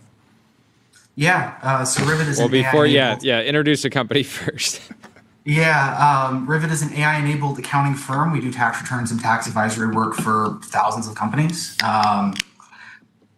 When we implement these models, there you go, when we implement these models, right, we need a way to test them. So we've had an internal benchmark that we've used for a long time to see whether these models are actually doing our job as accountants effectively. It was time to publish that benchmark, and so that came out today. The results are pretty striking. The top models don't get most questions right if you ask it the same question 5 times in a row. Interesting. A lot of them do incredibly well when you ask it once and cross your fingers that you're going to get the right question or the right answer. But when you ask the same question 5 times in a row, are these models actually reliable? Turns out they actually really aren't, especially at scale.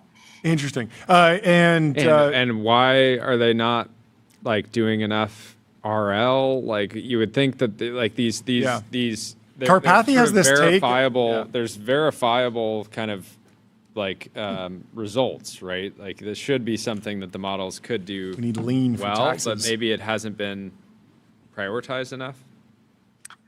So most of the answers require 5, 6, 7, 8 steps, and you have to get the right answer every time. If you get one step wrong, the ultimate result is wrong.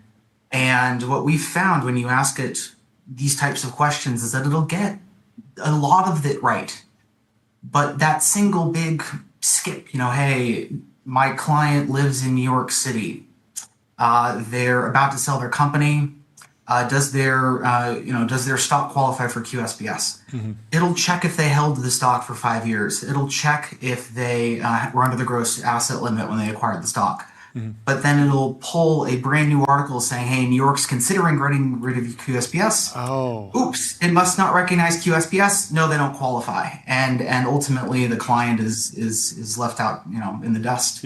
It's like too news heavy, too like web heavy, not like law. Yeah, and it's a very interesting domain because this is not like doing like research for like a project where like the consequences of getting like a fact wrong are like somewhat defined. Like maybe you just like came to the wrong conclusion, but this is like if you don't work with a human at all and you just work with a model, and then you get something wrong, it ends up being like maybe it costs you $100,000, maybe it costs you $1 million, maybe more, right? Maybe it's even $5,000, and then still. And so I think like this, I expect a long period of human in the loop on, and potentially forever on this domain specifically, because for a number of other reasons.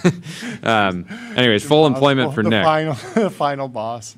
Have any of the labs like reached out and like are they actively working on this, or is it not a priority because they know people like you will be putting the models through the paces and kind of like verifying the work? So we'd love to try all the new, secret stealth models that no one's, that are not available online quite yet. We do have an email entry on the website. If you want to try your own model against our benchmark, we'd love to run it against it. Cool. Nobody's reached out quite yet, right? And I'm not super surprised. Researchers have very different priorities than real businesses running these workflows. I don't think Anthropic cares about my benchmark, which is fine, right? That's not their business. We're going to pick the best model for our purpose and move on. Yeah. Funny enough, even the new models don't do as well as some of the old ones. We've actually found regressions as they launch new models. They perform worse and worse. 4.7 performs worse than 4.6 from Anthropic. 5.4 Pro performs better than 5.5. The 4.1 model from Grok beat their 4.2 model. So it's not always newest is best, flashiest is best. You really have to test the specific model that's come out to make sure that when you're implementing it, it actually does improve your results as a business and the person calling the model. Interesting. Yeah. Really fascinating. How you started this business?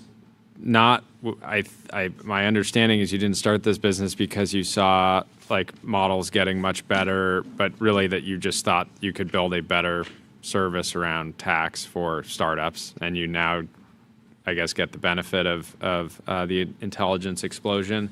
Where are you, like, even with the flaws, are you still getting a lot of leverage out of them?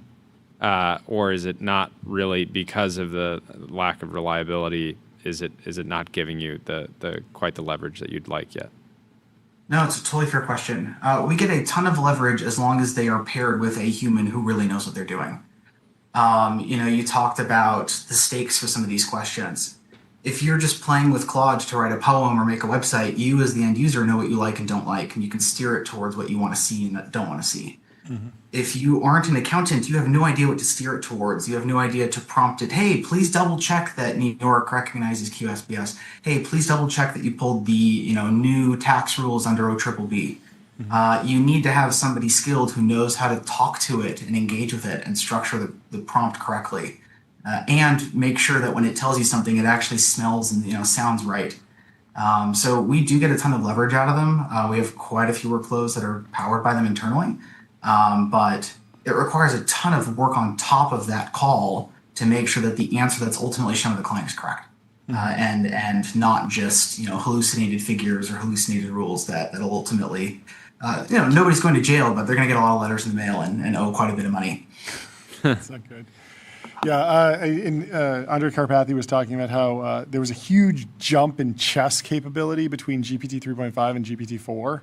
And what he attributes it to is just like the researchers were interested in chess during that training run, so they fed it a bunch of chess data, and it got better at that. And it feels like there might be a moment in the future where this lab on this model date got really interested in chess and went and bought in tax data and bought all the relevant training data, and now it's jumping up on TaxBench. If you were to, I'm looking at some of the stats here, and it shows like Grok 4.1 fast reasoning at 4.2%. Some others are in like the 10%, 12%, 31% range. Is this like ArcAGI where we're just at very, very low passing rates and you're sort of waiting for them to start climbing up exponentially, but we haven't seen that take off yet? So to the model's credit, the scores that you're referencing are mostly from data retrieval, which is the most operationally difficult category of questions that we ask the models. They're given access to a client's entire data packets. This could be hundreds of pages of PDFs and Slack messages and emails. Okay. And asked to answer a question. A question could be something like, Yeah. find their 2023 tax return, find the carry forward capital losses that go under a 24 return. Mm-hmm. If you ask a junior CPA straight out of college to do this, they'll get it right 100 times out of 100. It's not difficult. Mm-hmm. It's in the exact same spot, in the exact same form every time. Yep. These models really struggle. Mm-hmm. They really struggle. We'll just make a number up. Yeah. They will get frustrated when they can't find the 1040 off the bat. Maybe they have trouble OCRing. The client took actual pictures of the tax return versus a real raw PDF. Yeah. They really struggle with the combination of searching Yeah. and then analysis on top of that. A lot of them skip. They'll pull the wrong carry forward figure and ignore that there's a $3,000 allowance against current income for 23, so you have to subtract 3,000. Yeah. It's small ticky-tacky things, but if you try to deploy these models into a real production workflow, they're going to get it wrong. You have to have a human review it, right? You have to have an neck to choke. Something goes wrong. And so we've hired a great team of necks to choke, so to speak, to actually make sure that the work that's delivered to the client actually does what it says it's going to do. Have you thought about building a harness? It feels like a lot of the unlock in software was on the back of Codex and Claude Code, like something like the harness is somewhat simple sometimes, but it clearly unblocks the thinking model in a very important way. And it feels like for some of those rules-based or tool usages, like just something, a thin wrapper around these models could potentially lead to much higher scores. Have you looked at that? You are hired as our next product manager. Welcome to the team. Thank you. You start on Monday. No, it's absolutely on our list. Okay. One of the most impressive tools in the market that we've seen today is Thomson Reuters CoCounsel, which is the UI looks like any other model, but it's built on top of their tax library. Oh, interesting. They don't give anybody API access today. Oh, it's hundreds of dollars per seat per month for our team. Yeah. And so I would love that as an API. Yeah. We'll certainly be building on it when they launch it, I think coming later this year. That's what we were told. Yeah. But in the meantime, we'll be building our own and jumping down the rabbit hole, so to speak. Good luck. Yeah. Very cool. Jordy, anything else? Well, great to get the update, and congrats. we will every researcher that comes on. Tax bench. This is the most important one. Forget Eric AGI. It's all about tax AGI now. I don't care about gaming. Well, I think as the IPOs start happening, they'll start caring more about performance on tax. Probably, yeah. I mean, it's a huge market, huge uplift. You've seen what happened in the coding market. If you add accounting and finance to that, you can see the next leg up on all the revenue charts. Well, thank you so much for coming on the show. Great to see you, Nick. Have a great day. Thanks for the update. We'll talk to you soon. Cheers. Goodbye. Bye. We do have some breaking news for gamers out there. What's that? I know a lot of gamers out there. They have laptops. They're worried about the price of these laptops, the batteries. Oh, electricity's getting expensive. What are you going to do? How are you going to charge your laptop up? We got the solution for you. It's a gasoline-powered laptop. So it's pretty simple. It's a one-of-a-kind gasoline-powered laptop. It's offered for just $850. Looks like it's running Windows XP. You might not be able to play the latest and greatest games. Will it run Crysis? Maybe, maybe not. With a full tank, you can get an hour and a half of runtime out of this. It runs a 2-stroke engine, and it's perfect for off-grid computing. That's hot right now. And so the laptop specs, let's take you through it. It's got an Intel Core 2 Duo, 2 gigs of RAM. RAM's going up in price. This is valuable. This is an appreciating asset. 120 gigs of hard drive space.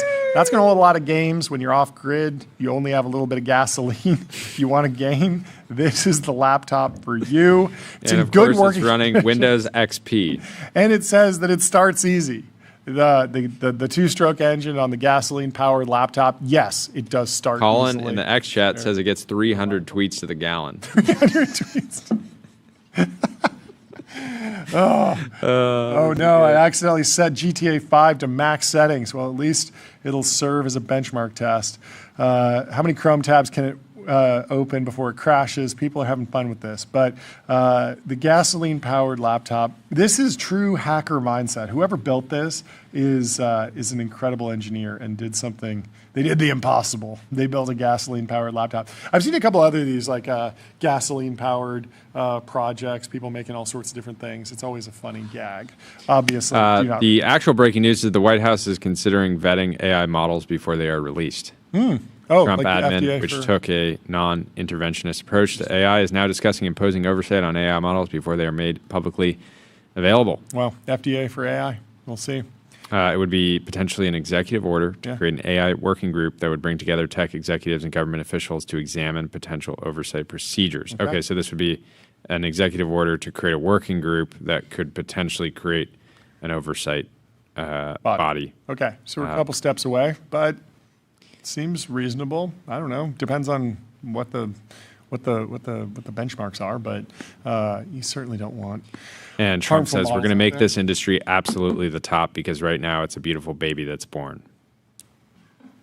Interesting way to put it. We have to grow that baby and let that baby thrive. We Is can't this stop. real? It's a real quote. Are you messing with me? It's a real quote that Trump said about AI. He said we have to grow that baby and let that baby thrive. We can't stop it. We can't stop it with politics. We can't stop it with foolish rules and even stupid rules. It's not a baby. It's a $10 trillion industry. It's like the engine of the global economy. Anyway. Dean Ball's got a quote in here. What does he say? He said the technology is moving extremely fast and there are few formal procedures, but they don't want to over-regulate. He said it's a tricky balance. I say don't release it unless it's acing tax bench. It's got to be able to do the taxes before it gets out into the wild.